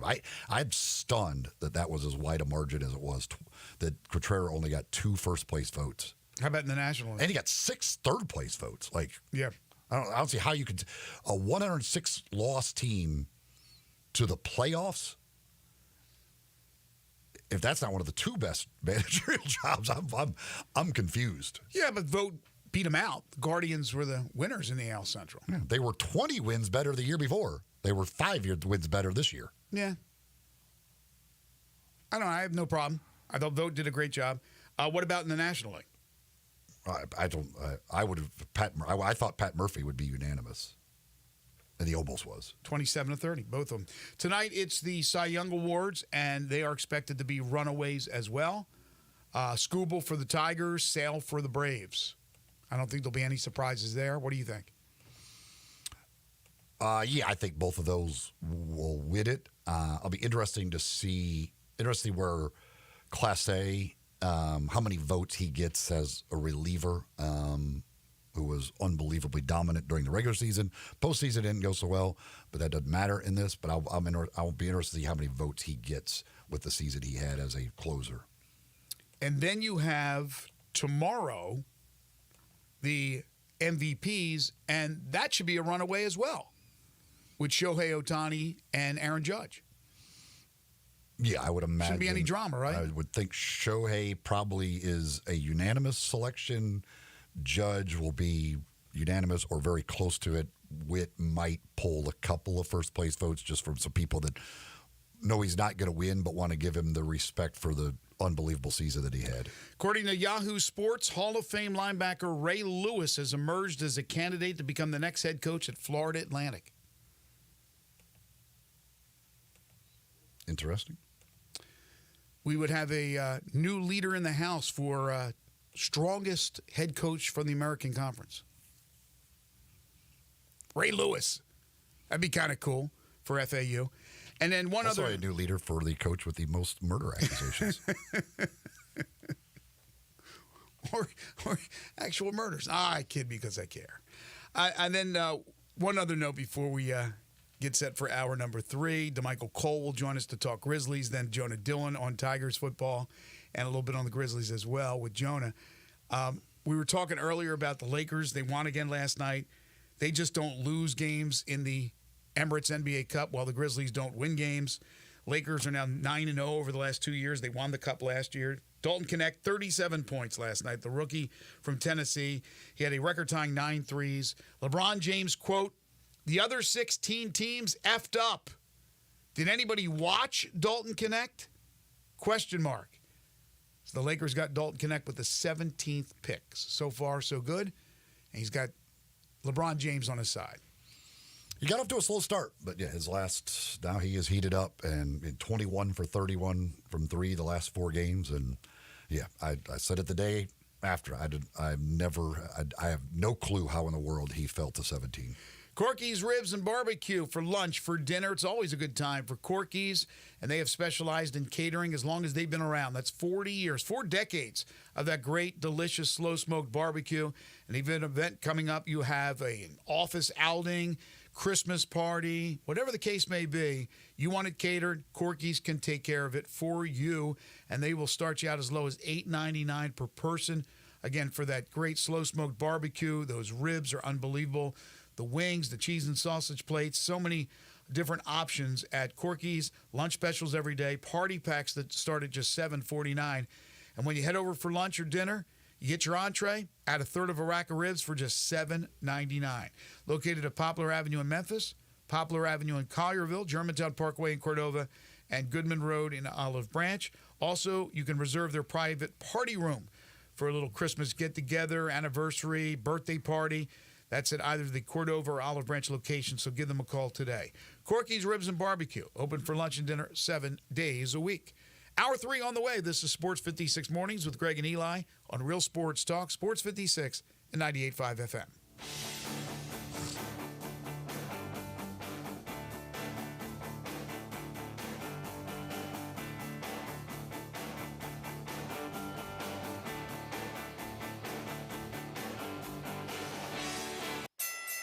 Mayweather Boxing and Fitness offers a high-energy, full-body workout that utilizes the same equipment and technology employed by Floyd Mayweather to achieve his impressive 50-0 record. The workout features 4 types of heavy bags, treadmills, rowers, battle ropes, weights, and much more. Visit Mayweather Boxing and Fitness, located at 2257 North Germantown Parkway in Cordova. Train like a champ. Mayweather Boxing and Fitness, 901-673-1267.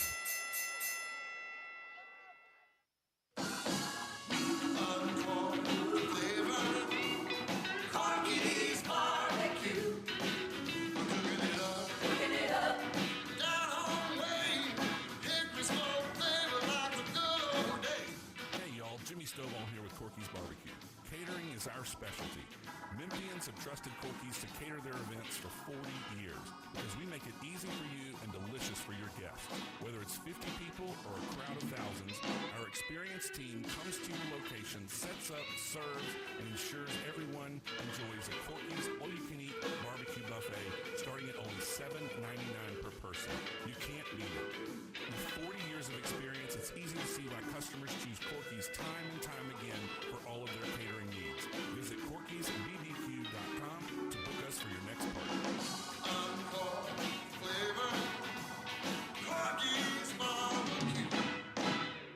Hey, Marty McNabb here. It's the Signed and Drive sales event at Gossett Volkswagen Germantown. Hit me with the scoop, dude. Okay, Randy, how about 0 down payment, 0 security deposit, 0 first month lease payment, and 0 do-it signing? Wow, 0 down payment, 0 security deposit, 0 first month lease payment, 0 do-it signing?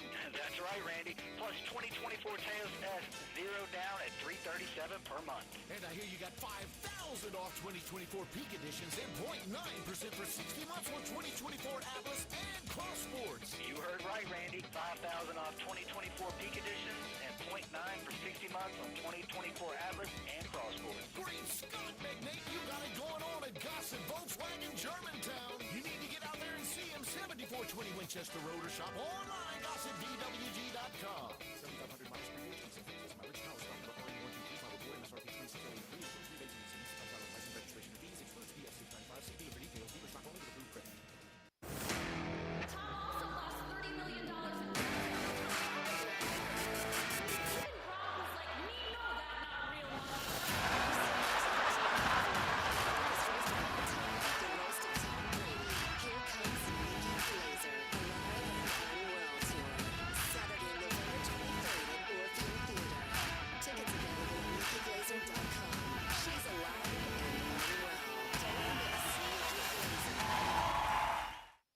Rebel Yell is back. The Rebel Yell Hotline Radio Show is back on WHBQ Sports 56 and 98.5 FM. Every Monday night at 6, hear the latest news on your Ole Miss Rebels with Yancey Porter with 24/7 Sports, former Ole Miss defensive tackle Mike Fitzsimmons, Gordon Ford covering SEC Sports Call, and former Ole Miss baseball announcer Gary Darby. From kickoff to free throw to extra innings, your Ole Miss sports on the Rebel Yell Hotline Show right here Monday night at 6 on Sports 56, 560 AM and 98.5 FM. Your Mid-South Sports Station. Sports 56 traffic. Good morning. We're looking at this accident here. It ended up in the grassy medium on 240 westbound at Lamar. There's a lot of rubbernecking going on, I can tell you that. Fire EMS actually just got here on the scene. That's 240 westbound near Lamar on this slowdown because of this crash. It's still a little bit of volume over here on 40 west coming past Sycamore View Road, getting up on that flyover there at 240. Some of that traffic is getting off there onto Sam Cooper. Hey, shop now and save during this holiday season at Weimer's Jewelry, located 7525 Highway 64. I'm Commander Chuck with your on-time traffic.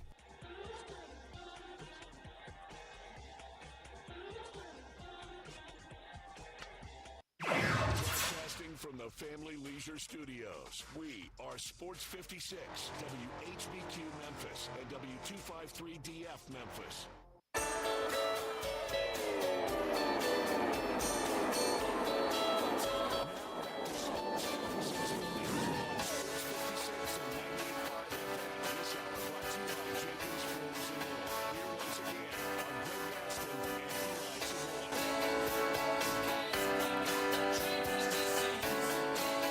Welcome back, everyone. 9:05 the time. Hour 3 here on Sports 56 Mornings. The Wednesday, November 20th, 2024 edition. Greg Gaston, Eli Savoy, Elijah Seegers. We're broadcasting live from the Family Leisure Studios. Family Leisure, 2120 Whitten Road, just north of I-40. Currently 53 degrees. It will get up to 60 today with sunshine tonight. Overnight low getting way down there. 39 degrees, but clear skies. And then tomorrow, it'll be sunny, 57 degrees. Should be pretty windy as well, but at least the sun will be shining. Again, with the temperature not expected to reach 60 tomorrow. Hour 3 of the program brought to you by Jenkins Floors and More, located at 2356 Goodman Road in Horn Lake, with stores in Little Rock and in Cleveland, Mississippi. They specialize in flooring and carpeting. If that's what you need, they have it for you. Hardwoods by Portercraft, carpeting from Southern Luxury Carpet, backsplashes for your kitchens and bathrooms, plantation shutters and blinds, and so much more. They sell at wholesale, skip the middleman, saving you lots of money in the process. Residential, contractors, if you do it yourself, yourself fixer-uppers, make sure you take advantage of these great prices on this top-of-the-line material and services that they offer at Jenkins, but also they can do it for you, and they can do the job in 2 weeks. A 2-week turnaround is their promise to you. So if you want, give them a call or stop by and set up them coming to your house, coming to your building. They will take care of it for you, show you what it will look like with but samples, and then give you an estimate. And again, they'll get the job done in 2 weeks or less. So stop by or call them at 662-469-9350, open Monday through Saturday, or go visit them at 2356 Goodman Road in Horn Lake. It's Jenkins Floors and More. Time now for DeMichael Cole.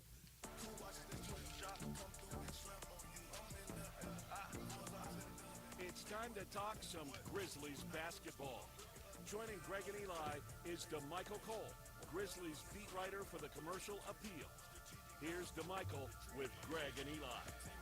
He is the outstanding Grizzlies beat writer for the Commercial Appeal. He is DeMichael Cole. You can follow him on Twitter at DeMichaelC. He joins us every Wednesday here on Sports 56 Mornings to talk Grizzlies. DeMichael, good morning. Good morning, guys. How we doing? Doing good. We had a lot to say in the first hour of the show about the Grizz, and I'm sure you will as well. But before we talk about the game and the team and the injuries, how about Draymond Green? He will not shut up about the Grizzlies. Yeah, you just throw a little gas on that match, and it's gonna start a fire every time. Was it you that asked Taylor about it last night? Yeah, that was me. Yeah. Did you? And he didn't say a whole bunch, but do you?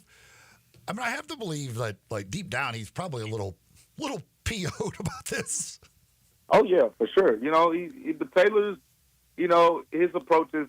I mean, I didn't expect him, to really say much. Just wanted to, extend the opportunity. But yeah, Taylor, that's never really been his style. Now, the players, if they had been asked, or like Ja probably, would have mentioned it or something like that, like the leaders of the team. But it's never really been Taylor's style. So yeah, he 9 times out of 10, he's going to take the high road in that unless he's taking up for his players, which is kind of, the Zach Edey situation. Like if it comes to something like that, he'll speak out, but he's not trying to get in a one-on-one shouting match with Draymond, across the media. Well, yeah, I want him. It's a smart move because you're not going to win it, but because Draymond's going to keep going and on. But it's funny that he didn't get very emotional about it. Yeah, and also it's Draymond Green, talking about being emotional. Isn't that something, right? It's the most pot calling the kettle black thing I've ever seen in my life. Like he literally basically cost his team a championship by being too emotional. Yeah, it's been the story of his career in a way. It's the reason he responded to this instead of saying, I clearly grabbed this guy's leg, and I was in the moment or something. I don't know, but yeah, he ain't owning up to it.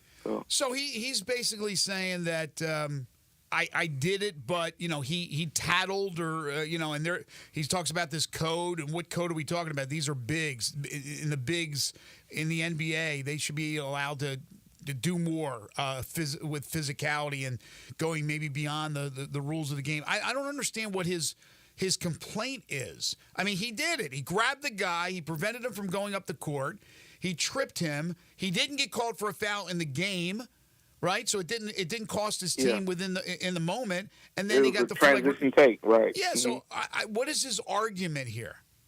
Well, he's deflecting that part of it. So that's the main thing. He's deflecting the whole I fouled him thing. It's more about the aftermath is what he's talking about, because he can't really debate it. I mean right. Zach Edey's 7'3", 7'4", 300 pounds. Like, if he falls, there's a reason he's falling. He's just not falling because someone pointed tapped him with a finger or something. So you can't really deflect that part. So what you do is you run with another angle, and in this case was the aftermath. Zach Edey saying it wasn't a clean play, and I don't think he debated the fact whether it was a clean play or not on Zach Edey's part. I think he was more so interested in talking about the fact that Zach Edey, along with Taylor Jenkins, went to the media and said something about it. So that's his angle on this one. Yeah, they were tattletelling. They were crying about the situation, whatever. Yeah. But he also talked about Taylor and his emotions cost the Grizzlies, or that was one of the reasons why the Warriors beat them, or something to that effect. Yeah. And Eli and I were talking about that. And I'm like, I just don't remember him being that emotional where he's making rash decisions. I mean, he seems to be, for the most part, a calm, cool, collected guy. Now, he wasn't last night, but for the most part, he is. What did you think about that comment?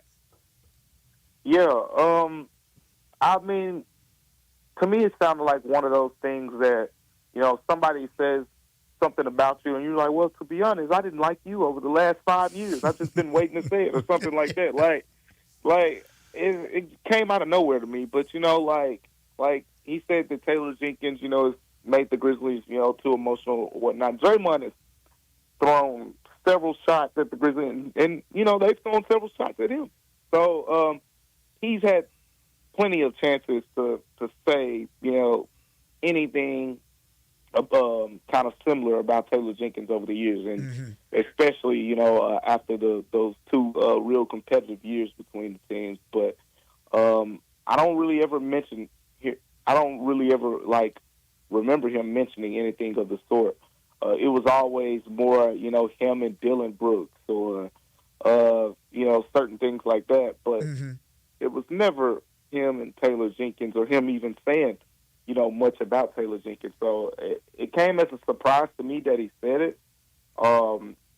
And like you said, I don't remember, covering that series thinking Taylor Jenkins was too emotional. I think, quite frankly, everybody was very emotional in that series just because of everything that transpired, all the way from, the Dylan Brooks foul on Gary Payton, Jr., the second, and he injures his elbow. He's out into the NBA Finals. And then, the foul on Brandon Clark by Draymond, by the way. Draymond fouls Brandon Clark, and, that was the whole thing. Then there was the Jordan Poole and John Morant, where Taylor Jenkins said that Jordan Poole kind of yanked at his knee. And I think Draymond responded to that, but it wasn't in the same way that he responded yesterday. So some of the things he said yesterday, I feel like he's been had the opportunity to express that if he truly felt that way.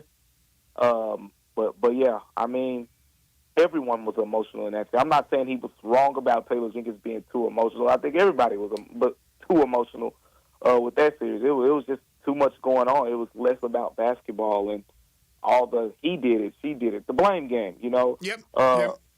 But at the same time, over the course of, my time covering Taylor, that's not been something that I've really, in the seat that I sit in, especially at the home games, I'm right there when he's talking to the referees, and he can flip the switch decently well. You know, there are a lot of times Grizzlies players are coming up to him and they're saying, challenge this call, coach, or they're mad about something, and Taylor will, you know, talk to the referees, and then when the next play transpires, he's on to the next play.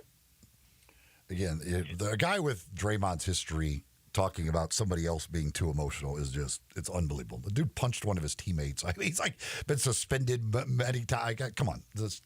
Let's get to that. Last night, by the way, Taylor did flip that switch at one point on the officials in that game. But why are the Grizzlies the worst Cup team in history? Well, part of it is luck last year. But this season, I mean, the Warriors game, okay, yeah, you know, the Warriors turned out to be a really good basketball team. You're getting Dez and Vince back. Like, that's a little excusable. But the fact that on Sunday you just completely destroyed Denver in a regular season game, and then Tuesday you changed the court up and you look like a completely different team on technically the same floor. But, you know,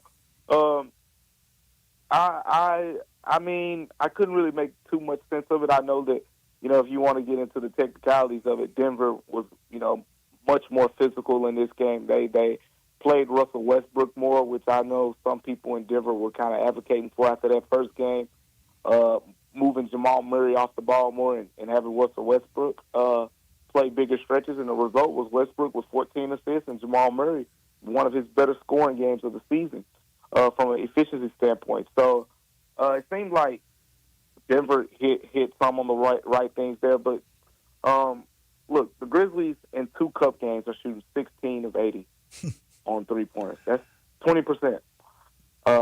16 of 80. 16 of 80 is bad in baseball, you know, if you're at the plate. So with that being said, I think that the Cup games have kind of, you know, I won't say exposed in a way, but shed light on what I believe and what some people believe is one of the bigger weaknesses of this team, and it's the ability to shoot the three-pointer.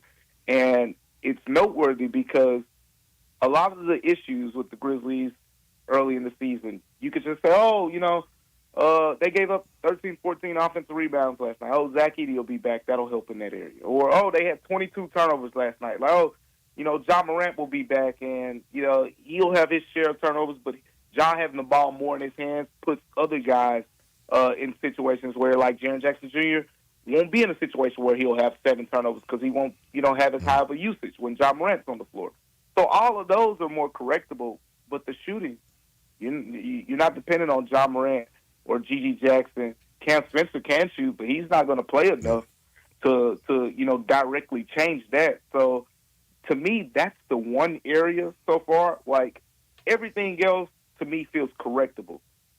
But that is the one area where it's like, man, the improvements internally are hard to see unless we see some outlier years with the guys. Do you have buyer's remorse, even though it wasn't you that made the decision, but they could have went with a Dalton Knecht, hit 9 threes last night. He is definitely a shooter. They went with the big. I think they made the right decision. I think Edey is good, so I don't believe so. But do you think that maybe maybe we should have went shooter?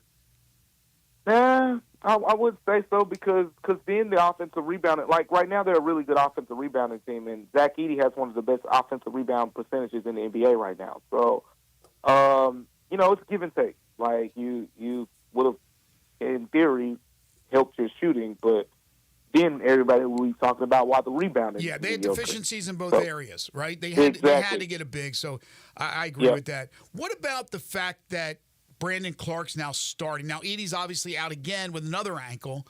We don't know how long, but Edey's been coming off the bench recently. BC's in the starting lineup. Do you like that move? Yeah, I mean,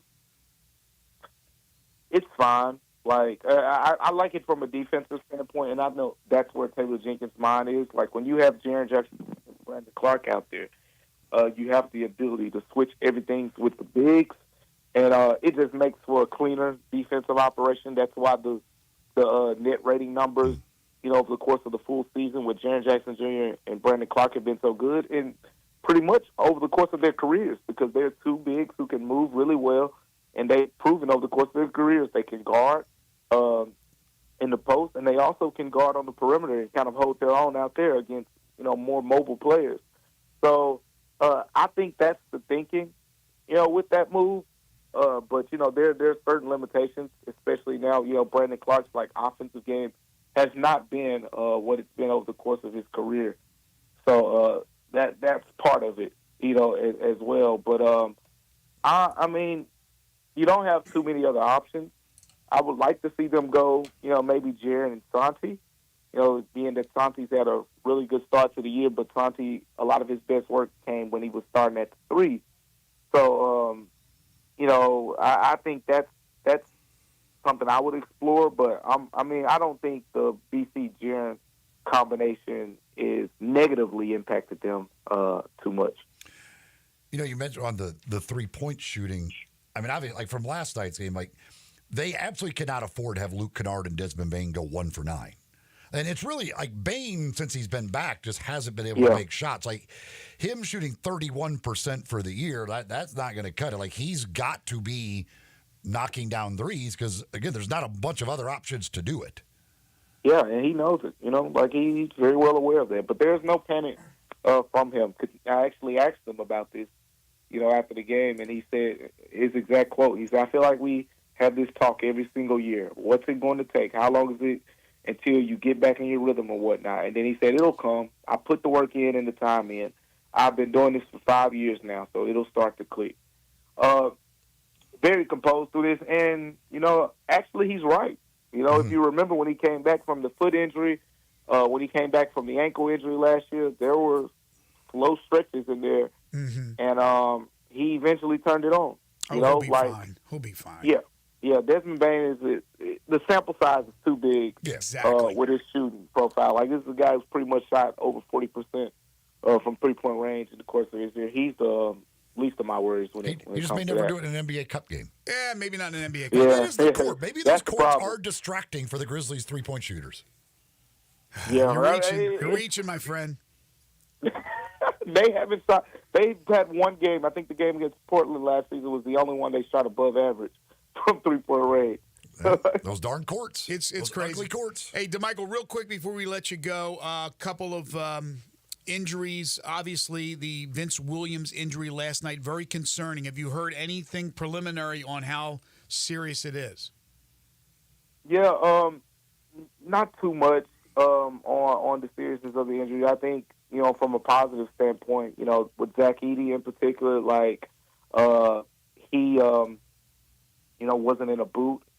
With Vince Williams, I think, from a speculative standpoint, and not to get too speculative, but it did not look pretty. We didn't even see Vince Williams after the game. So, typically sometimes you'll see, players who get injured, they'll be when Zach Edey hurt his ankle, for example, Zach Edey was in the locker room after the game, and we saw him. We didn't see Vince Williams. So, it looked pretty bad. And, with ankle injuries, one of the first signs that you look for is if a guy can put weight on his ankle.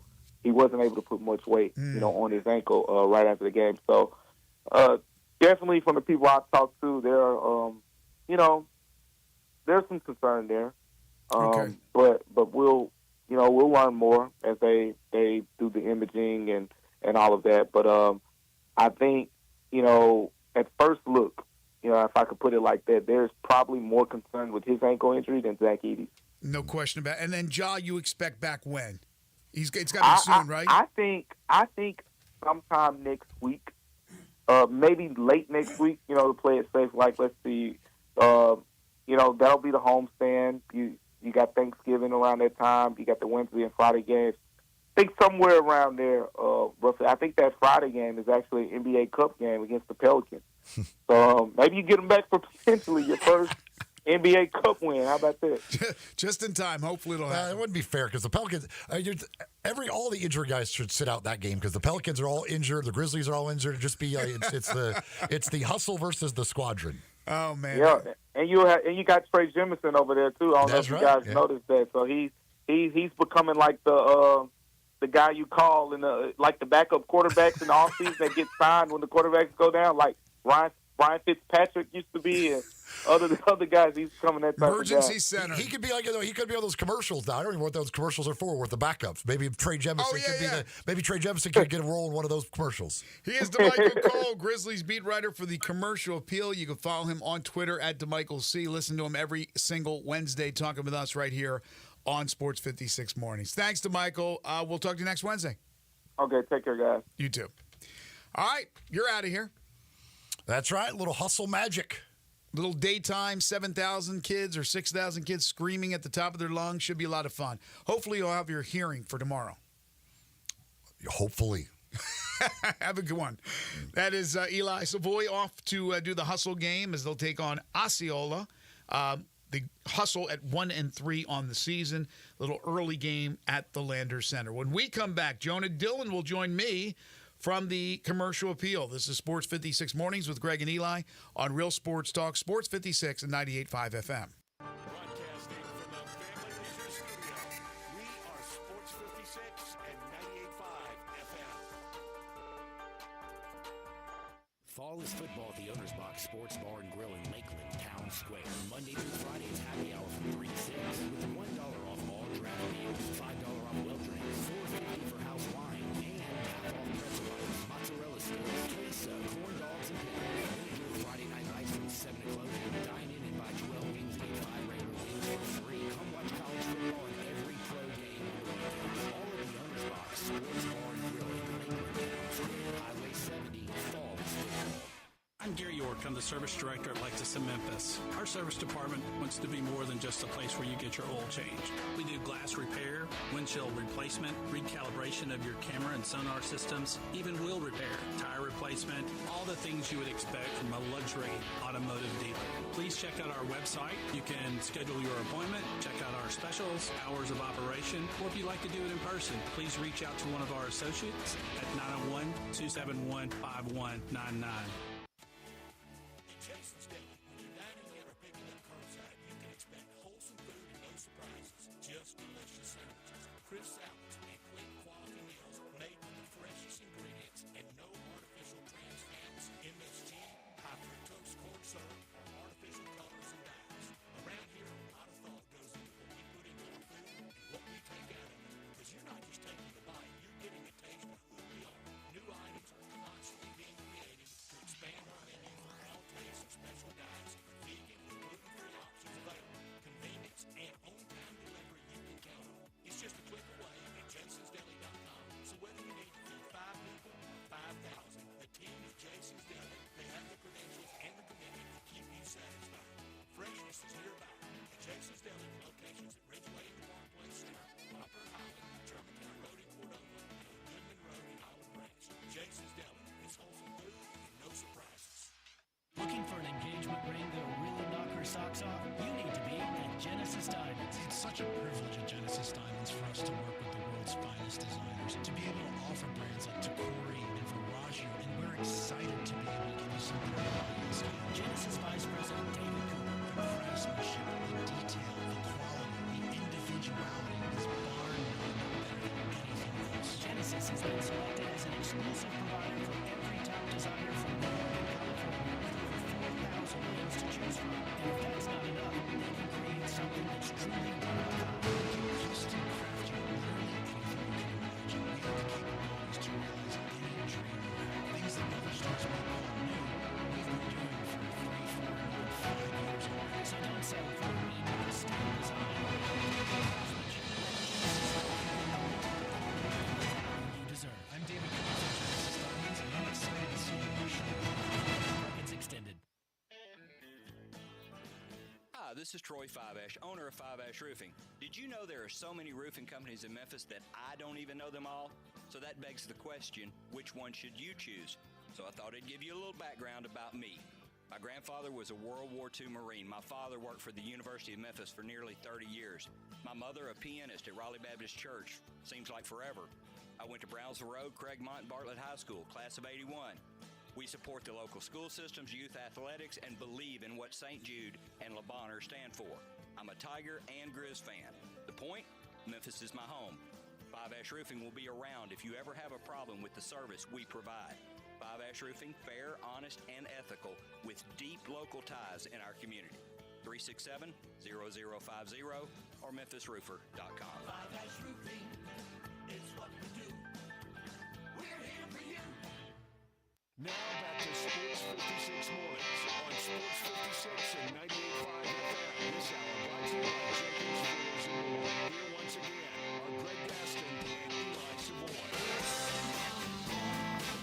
Welcome back, everyone. 9:30 the time. Just a programming note for tomorrow. Because the Tigers are not playing this week, there will not be the Ryan Silverfield segment or the Tiger Football Report. We will, however, have the AutoZone Liberty Bowl Inside College Football Hour from 9 to 10 as Harold Grader will join us. Also talk some college basketball with our friend Kerry Miller from Bleacher Report, and you never know who else may stop by or call in to the program. Right now, we know who has called in. Our good friend, Jonah Dillon. He is the Memphis Tigers football beat writer for the Commercial Appeal, but also covers the Grizzlies and so much more. You can follow him on Twitter at the Jonah Dillon. He joins us now on Sports 56 Mornings. Hey, Jonah, how are you? Good, doing well. Excited for this bye week. It's a nice little break here. Yeah, you need it. Although, are you doing some Grizzlies coverage with the Tigers football team off? A little bit, but even just to, during the week, I don't think people realize, not to, go down the drain here, but, during the week, you got practice every, Monday, Tuesday, Wednesday, we're at the facility for practice and then availability. So even just having a week where, sleep in a little bit on Tuesday and Wednesday, no complaints from over here. That's right. All right, well, I may hit you with a couple of Grizzlies questions at the end of our segment, but let me start off with the news from this morning. Of course, it's just a rumor out there, but you probably saw it. Ray Lewis, the Hall of Fame linebacker, one of the greatest to ever play the game, is, according to reports, a serious candidate at Florida Atlantic to replace Tom Herman. Thoughts? Yeah, you wake up and it's something new every day. I did just see a report from 247 that they don't think that it's that close or that he's even been contacted. So I think a lot of times it's going to be interesting to see this coaching search rumor mill, especially in the AAC, because I'm sure you've talked about, suddenly you look around and I think there's 5 open jobs in this conference. Mm-hmm. And I think a lot of coaching searches is you do want to float names.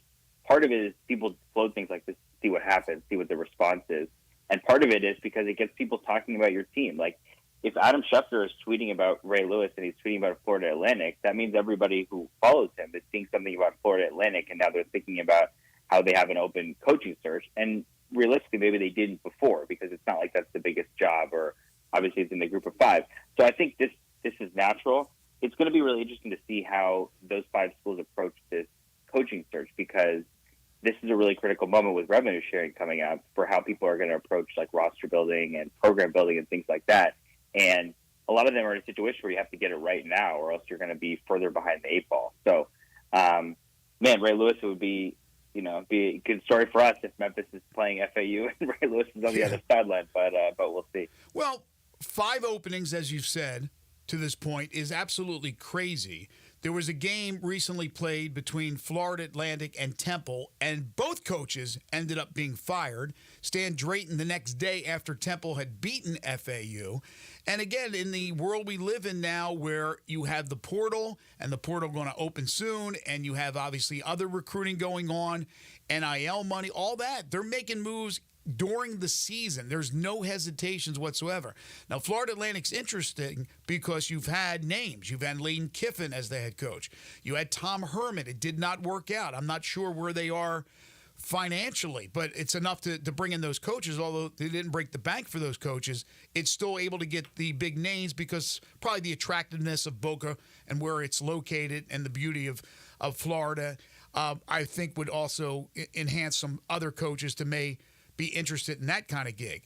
But then there's something like Charlotte, who I thought that was a shocker, that Biff Poggi, after just a couple seasons, was let go. And we know all the history of Poggi and the money he's worth, and an assistant coach on his staff that's also worth a lot of money. Not like it's all their money coming out of their pocket for the program, but the talk was that they're going to have money, they're going to have NIL money moving forward.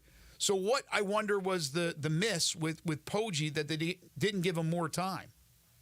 Yeah, I was really surprised by that one too. I've found, I've talked about it to a lot of people. I feel like Charlotte in the last 2 years under Biff Poggi has just been fascinating to watch. And sometimes that's what you need in college football. You just need things that are interesting. And I understand that they didn't win enough games at the same time, and you can see this even from how people are talking about it now. Like, he was really passionate about that program, and there were reasons. Like, ultimately they decided it wasn't enough, but there are reasons to be excited about what's going on there. I mean, it looks like they found a quarterback and a true freshman. Obviously, we saw him against Memphis, Deshaun Purdy, in the second half, and they kind of turned it over to him. And it looked like they were getting to move in the right direction. Obviously, a really bad loss over the weekend, and it wasn't enough to save him. But I think that job, people kind of dismiss that. It's a really new football program, period, right? And they've gone through a lot of coaches. But that's a program that has some potential. Like, they're putting money into it, which is really, really important right now to see programs that are doing it. You contrast that with Temple, which you look at these 5 jobs, I think that's a really difficult job. I think that it's very difficult to see how you're going to pull that program back. And I don't know that Stan Drayton really had much of a chance. And I don't know that the next coach is going to have much of a chance.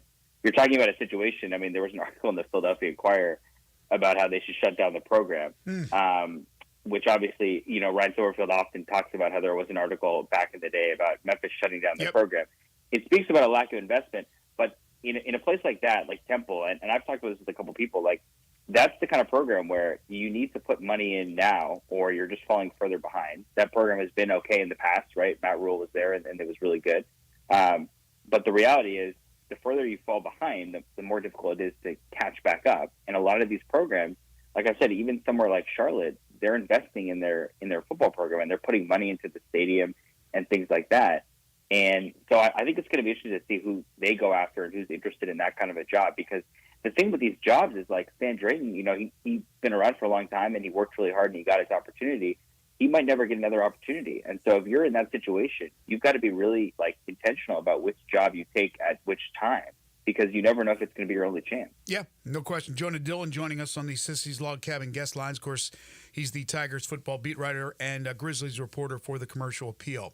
So I think you posted this yesterday, because normally the odds from most of the books come out the week before the game. The Tigers not playing this weekend, won't play until Thanksgiving evening in New Orleans against Tulane.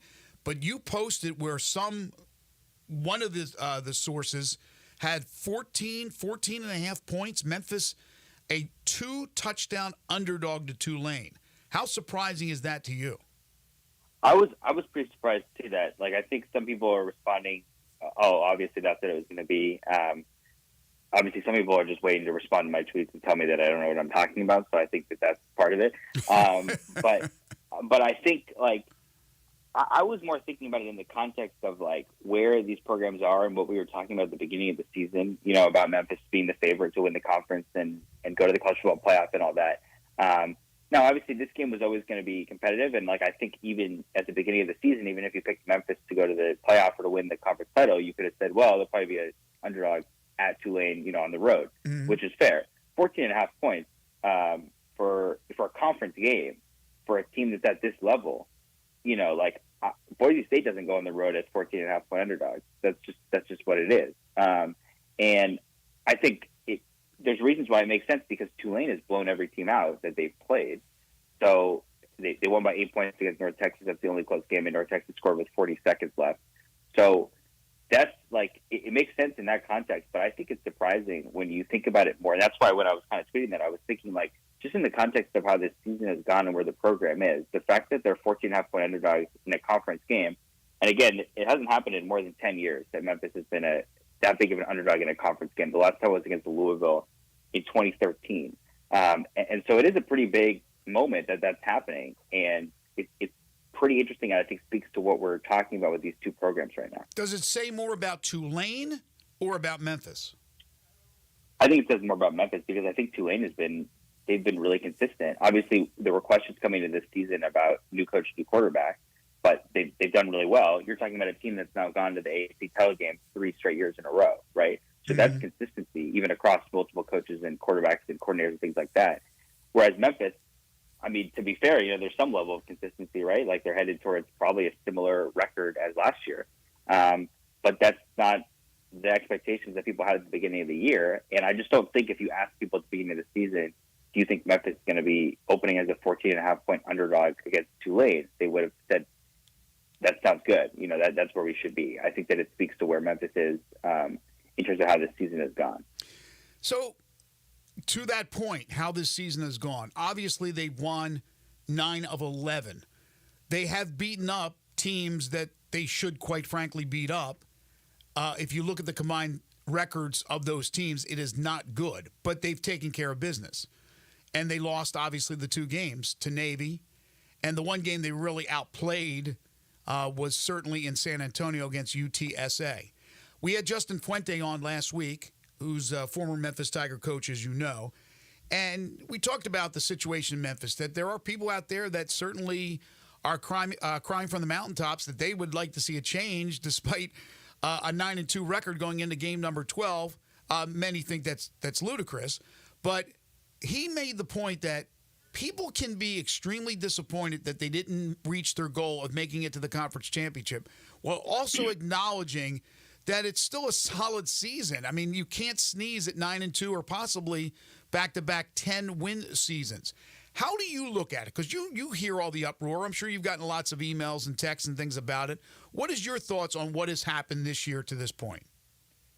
Yeah, I think that's obviously it's a question we're going to be going over for a while, right? I think it's interesting to me that we start the season, right? And I guess this is going to be, it's a little bit different than I think how most people approach this, but we start the season, we talk about the playoffs, going to the playoffs, and we talk about the AAC title. That's the expectation. In the offseason, nobody was talking about 10 wins or 11 wins or 9 wins. No one was talking about numbers. They just weren't. And now we get to this point in the season, and now people are talking about numbers of wins. So to me, that speaks to, if you're now talking about 10 wins or 11 wins, you know, like if that was the goal, that was the expectation, then we should have been talking about that in the offseason. You know, nobody was. Mm-hmm. And so I understand the point of the program was, again, I feel like we go over this every week. The program used to be really bad. They used to lose a lot of games. And there was a point where winning 6 games was a miracle, right? 2003, they go to a bowl game, and that's a season that everybody looks back on as a historic season, and rightfully so. At a certain point, though, we get to this stage where we talk about expectations. And again, I think it's everything in college football is about what were the expectations, and did you meet them? Did you come close to them? Usually the expectations, some teams it is about wins. Like let's get to obviously 6 wins if you're trying to get to a bowl game. There's some teams where you're thinking, okay, especially like an SEC team, let's get to 8 wins. That would be a good season. You know, like it may be a team like South Carolina. Nobody in Memphis was talking about numbers of wins. And now they are talking about numbers of wins. And to me, that speaks to, you know, moving the goalpost in terms of expectations. And I understand that you got to have something to talk about. And I don't blame Brian Silverfield for doing it, by the way, because what's he supposed to do? Go out there and just talk about how they lost those 2 games? Mm-hmm. It's his job to promote the program. And so I understand it. But to me, we can't just sit here now and start talking about 10-win seasons when the offseason, we didn't talk about that at all. That wasn't the goal. You know, it doesn't help when Jeff Traylor comes out and says what he says about the NIL. People now think they probably have so much money, it's fallen out of their pockets. Look, they're in a good position. And you would probably know better than I as far as where they exactly stand. They may stand number 1 in the conference. And we'll see how long that goes on for. It's not that, you know, FedEx is committed for the next 50 years, but certainly they're in a pretty good position financially. But there are people that think now because of that and that only, the expectation should be to win the championship every year. Now, I think the expectation should certainly be to compete for the championship, and they haven't gotten there under Ryan. But right now, with so many unanswered questions, Jonah, so I don't mean to put you on the spot, but the 35 seniors were honored on Saturday. Right now, thinking ahead of all the possibilities that could happen with this roster, can you actually, with a straight face, like put Memphis as the favorite for next year? You can't, right? No, not right now. I mean, I feel pretty confident that Memphis is going to do really well with the transfer portal because of the money and because of the opportunity, right? You go out, for example, Memphis is losing its top 3 receivers, right? So you go out in the portal and you say, I need a number 1 receiver. that's going to be pretty attractive to somebody, right? And then you can obviously pay them enough to make it worth their while. I think that there's a lot of, so we've got to reevaluate that question once we see what the roster looks like, because like you said, it's not going to look anything like the roster that they have now. Mm-hmm. So yeah, of course, if you ask me now, should they be the favorite next year? No, there's not enough talent and returning production on the roster. I'm not sure that's going to be the answer. It might not be, but we got to wait and see on that one. Again, though, it goes back to like this season. Clearly, Memphis. You mentioned it before. Like Jeff Traylor, what he said was true. Like I understand people are unhappy with the delivery and they're unhappy in San Antonio because it sounded like an excuse. Memphis has the most NIL money in this conference. It's not even a question.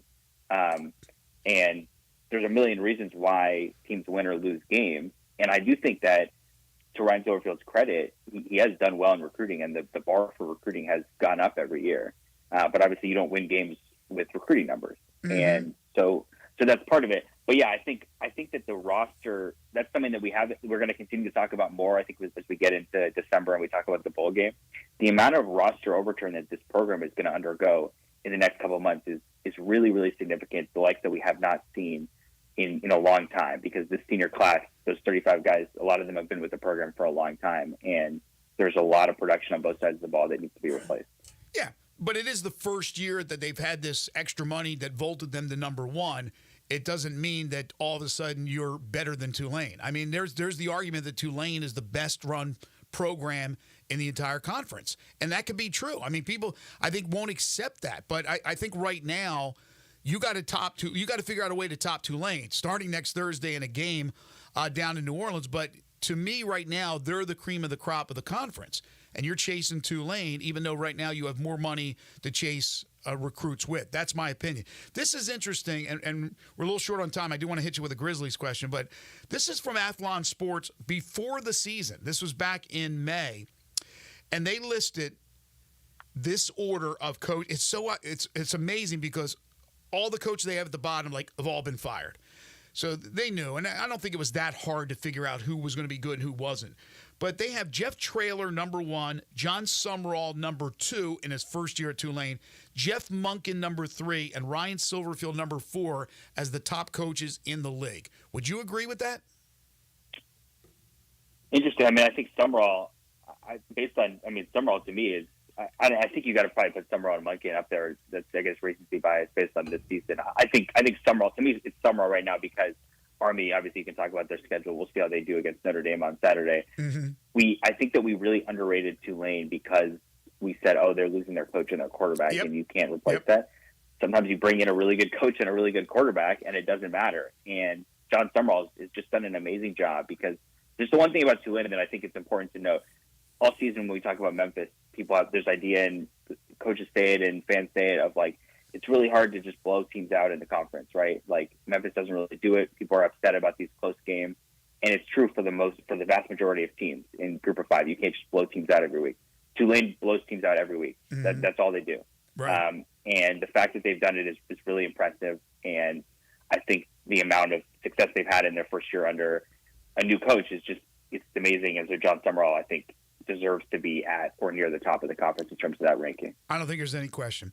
And then finally, since you tweeted it out yesterday about Draymond Green, what's your thoughts about what Green had to say about Taylor Jenkins, about Zach Edey? He called the coach, janky?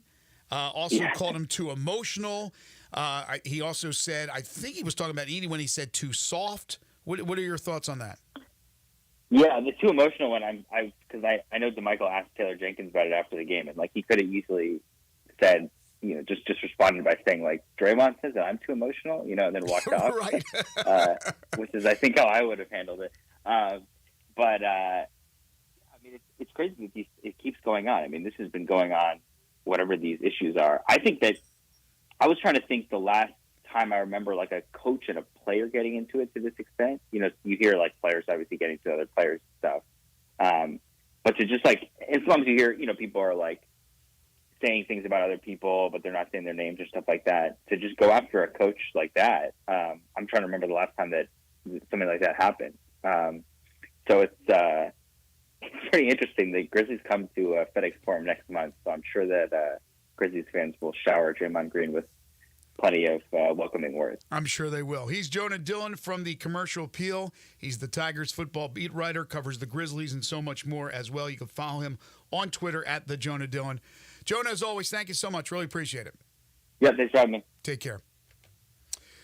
Folks, take your basketball skills to the next level at Shoot 360 Memphis. It is a revolutionary basketball training facility that combines cutting-edge technology with gamification, provides instant objective feedback with hands-on, one-on-one expert coaching, and now monthly membership. So you're not bogged down with this long-term, year or multi-year contract. You can go month to month, and I guarantee you, if you give it a shot, you're going to fall in love with it, and you'll be back for more. Whether you're an aspiring young talent, NBA player, or looking for a unique workout, all skill levels are welcome at Shoot 360 Memphis to learn proper shooting and passing techniques, improve fundamentals, and gain a competitive edge while having fun. This is a great Christmas or Hanukkah gift, I guarantee you, for that basketball player in your family. So give them a call in Cordova at 901-779-3176. Set up a tour today.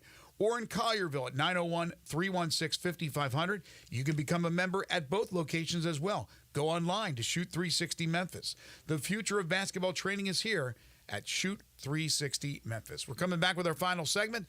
This is Sports 56 Mornings with Greg and Eli on Real Sports Talk, Sports 56 and 98.5 FM. Be sure to follow us at Sports 56 WHBQ on Twitter, Facebook, Instagram, and YouTube to watch live video of our shows. Stay up to date with station events and have chances to win prizes. Don't miss out on anything that's going on. Follow us at Sports 56 WHBQ.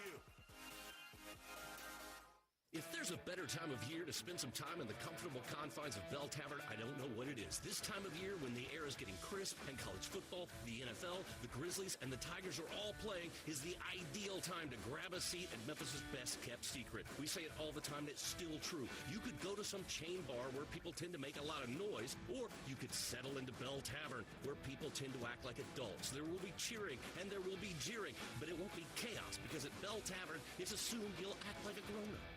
The holidays are almost here again, and whether it's Thanksgiving, Christmas, or New Year's, I have sold homes on all of them and even more. This is Sheldon Rosengarten with Mark's Bensdorf Realtors, and find that many people do move during this time of year. Being involved with a major relocation network, we see a lot of people moving into the Memphis area as the holiday season doesn't stop them, nor does it stop people who are just now beginning to start their home search. A couple of things you should remember. Waiting until spring when the azaleas bloom, so do the real estate signs, which means more competition. Before you list your home with someone, you should always talk to 2 to 3 real estate brokers and just make sure that I am one of them. Find out why they say that when you want the job done, call Sheldon. And yes, I may be the worst golfer in town, but I have a highly successful strategic marketing program that gets it done. Call or email me at 483-0546 or memphisrelocate.com. That's Shell Dunn at 483-0546 or memphisrelocate.com. Welcome to Triumph Auto Sales, where you'll have a great car buying experience. Triumph Auto Sales is your #1 source of quality pre-owned vehicles ranging from lease returns to new car trades, all at huge savings. Plus, Triumph has a full array of financing options to meet your needs. Find your next car online at TriumphAutoSales.com or stop in today at 4875 Elmore Road. Triumph Auto Sales will help you get the vehicle you want at the price you need and the service you deserve. For a great car and a great experience from a local and family-owned business, visit Triumph Auto Sales. ABC Tonight.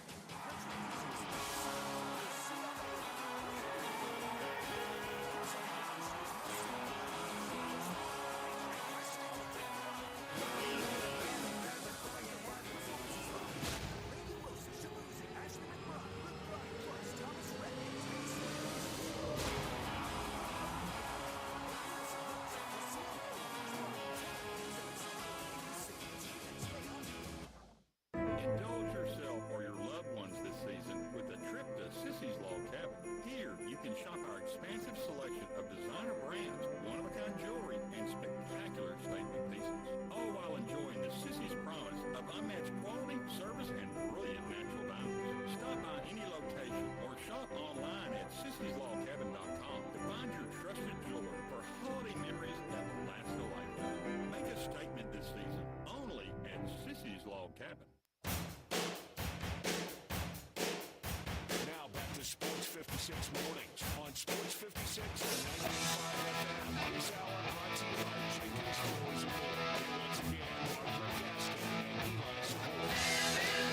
The Pro Football Hall of Fame has reduced its list of 50 candidates to 25 semifinalists for Hall of Fame enshrinement in the 2025 class. Among the first-timers, Antonio Gates, Jared Allen's back, two-time Super Bowl MVP Eli Manning. We have had these conversations, Elijah, so many times on Manning. To me, he's absolutely a Hall of Famer. To some others, he's not. There are others that think maybe he is, but not a first ballot guy. What's your thoughts on Eli Manning? I think he's definitely a Hall of Famer. I think the 2 Super Bowls definitely speak for themselves. I think that throughout his career, he showed that he was a more than capable game manager, leading those Giants teams to the playoffs year in and year out. And he stayed with one team his whole NFL career. I think that says something, too. So I think he's definitely a Hall of Famer.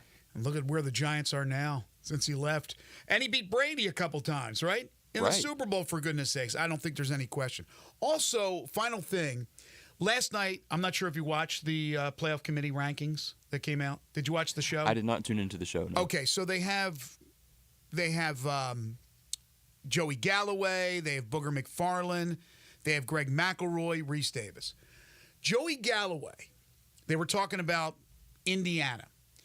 He said that, quote, if I'm Indiana, I don't know if I'm playing quarterback Curtis Rourke against Ohio State.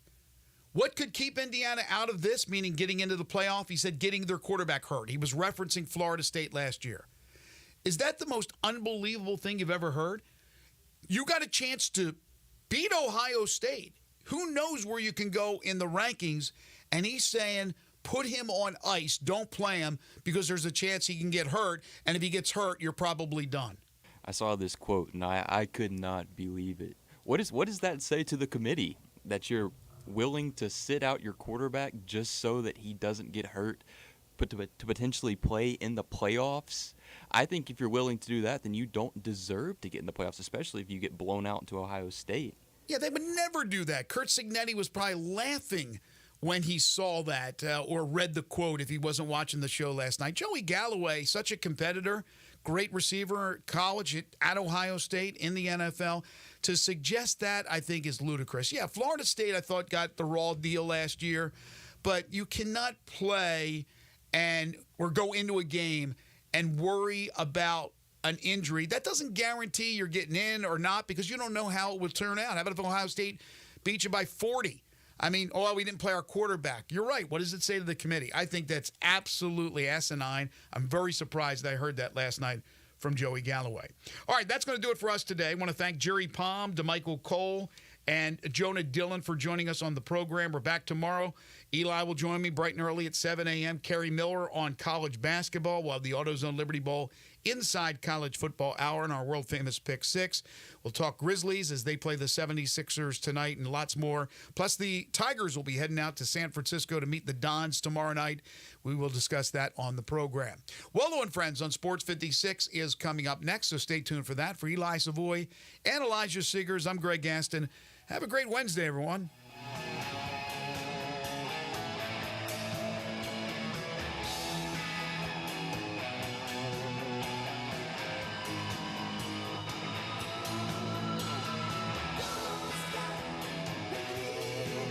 Hey, fellas, it's Bill Russell at Russell Brothers Jewelers, and